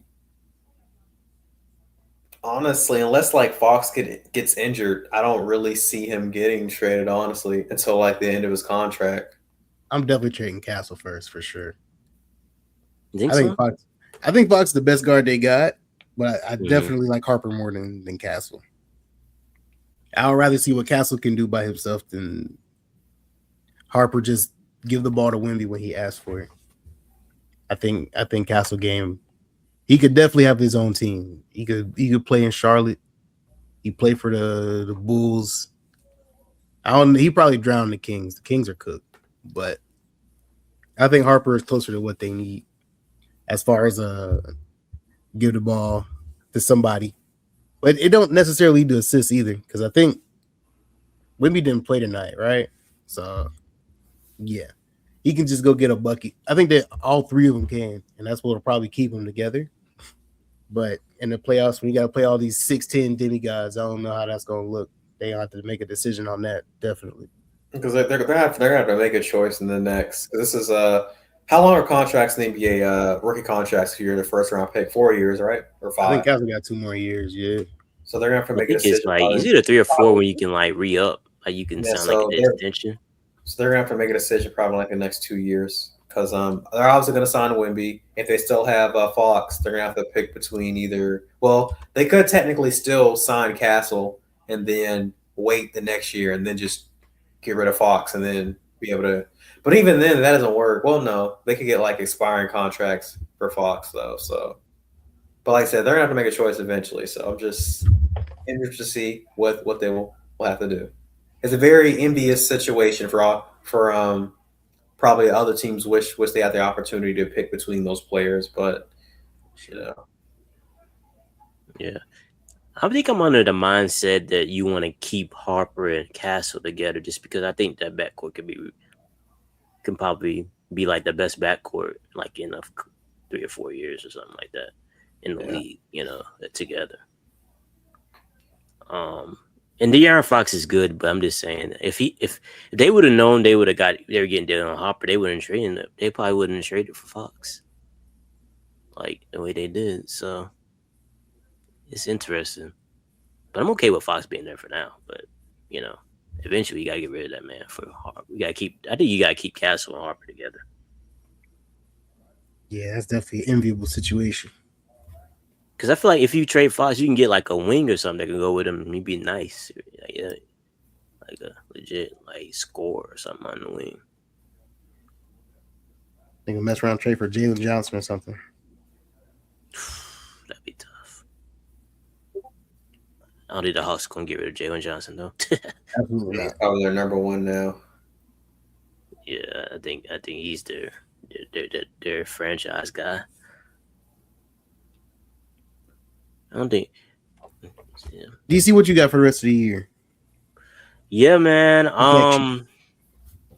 I think I would like to see the Lakers make a move just because Bron's on the team, but I want to see I want to see them on a team that makes sense. They got too many offensive players. But I get it that I get that they want to build around Luca and Bron's an afterthought now necessarily, but I just like they gotta get at least make the roster at least What manageable. what semi believable moves do you think are actually possible, or like do you just want to see something be done just to say they tried? I mean, there's got to be something out there for like you can get for like. His value is probably gone now, but I was saying like connect and like they got a couple picks. I mean, really, Rui can go because they don't need offensive only players. So, Rui can go to a team and help out a team. That has like other defensive players where he doesn't have to be like depend on him to play defense because they need him to. So, like I said, the assets they don't have a lot of assets or probably players that people want. But you got get something out of Connect and Rui and some picks. Get something. I don't know, but it's tough. But like I said, we don't know what Palinka was thinking about when he was doing what he was doing. That's all I was saying. I'm like, when he put this roster together, I was just like, it don't make much sense not to have any defensive players on the team with all these dudes. I'm saying, can y'all build around Luca and Austin Reeves? Like, is that a core you try to build around? I guess it don't got Brian no concern you do with DC, but it don't. It's no we. It's no we without Bron. I don't care about the Lakers ever again when Bron leaves. I will not cheer for them anymore. But looking at their roster, do you build around Luca and Austin Reeves? Luca and Austin. That doesn't sound great. They do the same things though. It's just crazy. I don't know if you can have a backcourt that doesn't play defense. Like one of them playing defense, unless you just have all defensive players on it, because you're getting cooked regardless. The way the league is moving, the way the league is moving, I don't know if you can have like two non-defensive guards starting. Matter of fact, do you want to see LeBron on the Lakers this year? Next year? No. So do you either want him to retire or do you want him to go to a different team? No, I want him to go somewhere else and play. No, I want him to go somewhere else and play with a roster that makes sense. I want him to do that this season, really. Obviously, seeing him and Luca play together, I wanted to see that too, but it's just Palinka, he's not creative enough to make moves to build a competent roster around him. Like he hasn't been since he's been there. Like you had LeBron and AD for years, and you couldn't build another championship roster, even though you had the formula before, and you just went away from it and got a bunch of old guys on the team around them dudes. Like I don't understand his logic. LeBron's the old guy now, though, so maybe that means he needs to leave, right? Yeah, maybe so. You got Luka, so the future is bright with Luka. I'm gonna say in Austin, you just gotta get some defensive players. You ain't win no series with them two as your players, and you got a bad roster, so you might as well. Yeah, because we already saw, because you know how they show the stats all the time on how like the Lakers are actually pretty decent when only two of the three play, but it's when all three of them are on the court or play together. That's when they are, because they don't have defensive players on the team. Balls. They play 5 offensive players. They play Reeves, Bron, Luca, Rui, and Ayton. Who's playing defense out of those guys? Nobody. Yep. You get out there, you play against they beat the bad teams because you can outscore the bad teams. You play the Rockets, you get killed. You play the Nuggets, you get killed. You play OKC, you get killed. Minnesota, teams with any type of offense. Detroit the other night they got beat. I'm just saying, if you got any type of offensive players out there, if you got any young guys that can actually go, you're gonna lose because Luka gonna take them step backs. And if he miss him, it's gonna be a long night because he ain't getting back in transition. Them 3-point shots missing long, and they going down the court. And Luka not getting back, Brian not getting back, Ayton dang sure ain't getting back, Rui not getting back. I don't understand how Rui's not getting back. He's in his 20s, but that's got to be the laziest person I've ever seen play defense is Rui in his 20s. I'm like, bro, you don't even carry no offensive load, and you're out there doing nothing defensively. Maybe it's contagious. The lack of defense. I don't know what it is, but he like I said, it's just bad. But yeah, but other than that, I would actually like to see the Cavs make a move because I think that just Darius Garland and Donovan Mitchell and Allen and Mobley, I just don't think that core works. I assume would you be looking? Obviously, D. Mitch is the one you keep for sure. Are you looking to keep Mobley too? Yeah. So Allen and Garland. Yeah. Unless you can get like a player of that caliber by trading Mobley, like some type of player of that caliber, like in that mode for him. But if you're just getting picks from Mobley, then no. But if you can get somebody like in that range, I don't even know who's available that's in that range that he's in because he's probably like a top 30 player right now. So you're thinking like who else in the top 30 is even available? You want top Sabonis? 35. You want Sabonis? Sabonis ain't no top 30 player.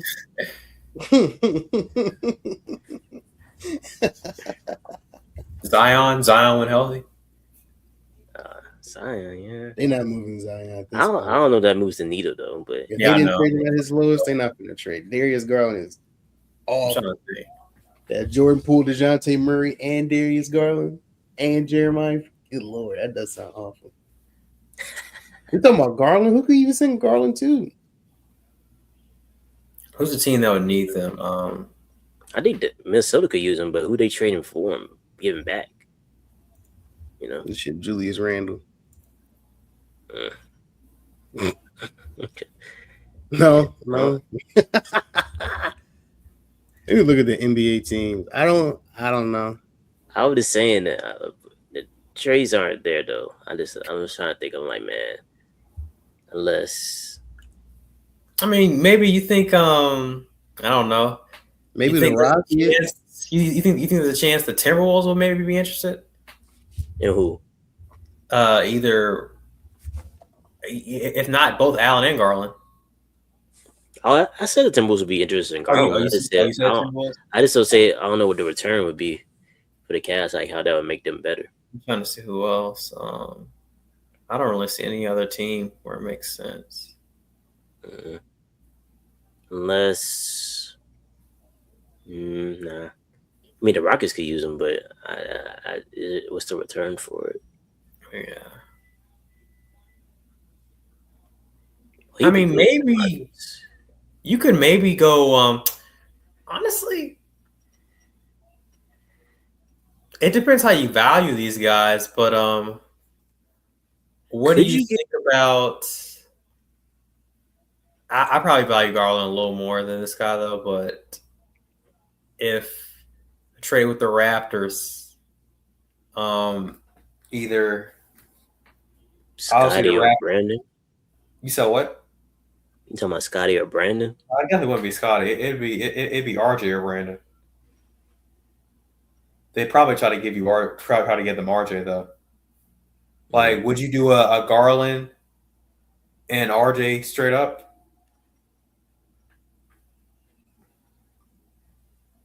I don't know that. I don't know how that helps you. No. I don't think I would do that. I think Jared Matter Allen of on the fact, Rockets would be nice, so they can start running Mamu Kelishvili at the 5. yeah. I think You there's know a what's lot more crazy? threes. I think if they can, these guys make a lot of money. They could definitely I match think salaries a lot easier. I think we're I thinking. think Michael Porter Jr. could. If they could get somebody for Michael, if the Cavs could get Michael Porter Jr. for one of them dudes.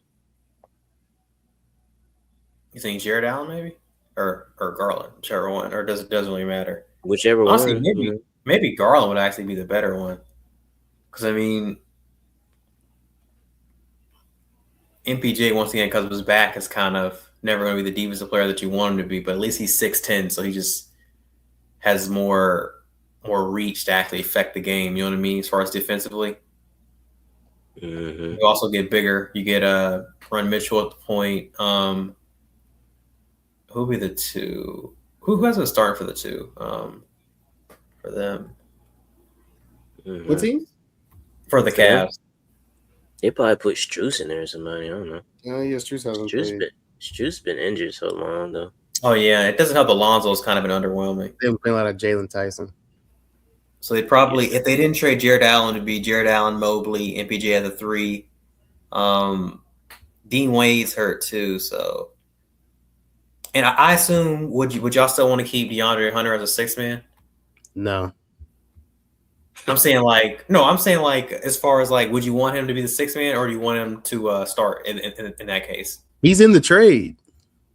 You think so? DeAndre Hunter's in the trade for sure. I don't think so. What? So you think if they're trading for MPJ, he's definitely got to be in that trade. You think they'd have to give up Garland and Hunter for MPJ? Depends on how greedy they want to be. I'm sure they could. They could definitely ask. Oh yeah, I just thought about it though. That didn't the Nets draft a bunch of guards anyway? So Garland, yeah, they drafted a whole bunch of. They could trade for any of them 19-year-olds. Garland really doesn't even fit anyway, and neither does Allen because Nets already have Claxton and Sharp. So they just traded Jared Allen. Yeah. Or did they let him walk? I don't remember the circumstances. I think they did trade him. They traded him. I forgot who though. Yeah. You know what I'm saying? They just got rid of Buddy. You can't say They just got rid of Buddy. Gotta go back. I guess you'd have to entice them with the first round pick then, because you really don't have the Cavs really don't have anything that the Nets would want in a trade. Yeah. There's gone better than them guards again. If I was in Nets, I would be trying to get up on them rookies. They all look the same. Ain't none of them wow me in the least bit. They got some nice fantasy profiles, but that's about it. Does not equate to winning. Nah. Not yet, at least. Who knows? Yeah, that's pretty much it. I mean, because I guess maybe the Rockets getting a guard, but other than that, yeah, that's about it. It depends. I don't know. Who would you be willing to give up on the Rockets, though? Now, obviously, if you get a quality enough level player, you may be willing to give up a nice piece, but I'm saying, who do you trade? It's been working. yeah. Who do you trade? I mean, if it was like a sure thing, you could put Shepard and Eason in there. You know? Yeah, you're not finna trade Amen. Not trading Sengun. That's what I'm saying. It had to be Shepard and Eason. Yeah, the most tradable person on this team is like Fred VanVleet, who I forgot was on that team anyway. And like Jabari Smith, maybe. He's been playing well though. Yeah, Jabari Smith's been really good. That's why. Yes, Tari Eason been hooping. The stock. Yeah. Maybe you can move a Dorian Finney-Smith. Maybe you could get like a Duncan Robinson. I don't know. I don't think they could hide him well enough, but I think they're good. They got their group. They need an actual ball handler though. So. Oh, I forgot. Fred tore his joint. Yeah. Tenderness, ACL. We'll see him next time. haven't missed a beat. I argue they'd be worse if Fred VanVleet was playing. Yeah. I don't think so, honestly. No, well, I don't think that'd be worse. I do think it was probably good that allow Reed to get more play time though. So if you want to say get that, some confidence, yeah, definitely. Because they just gonna pick on either one of them. Yeah. Ain't Fred like 5'11"?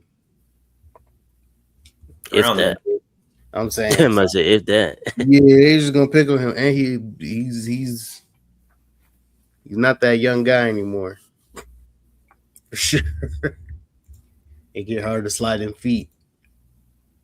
Yeah. Poor guy. A lot of good things we talked about in this one. Hope you guys enjoyed it. See y'all next time. It would be good, man. be easy. It was good to be here.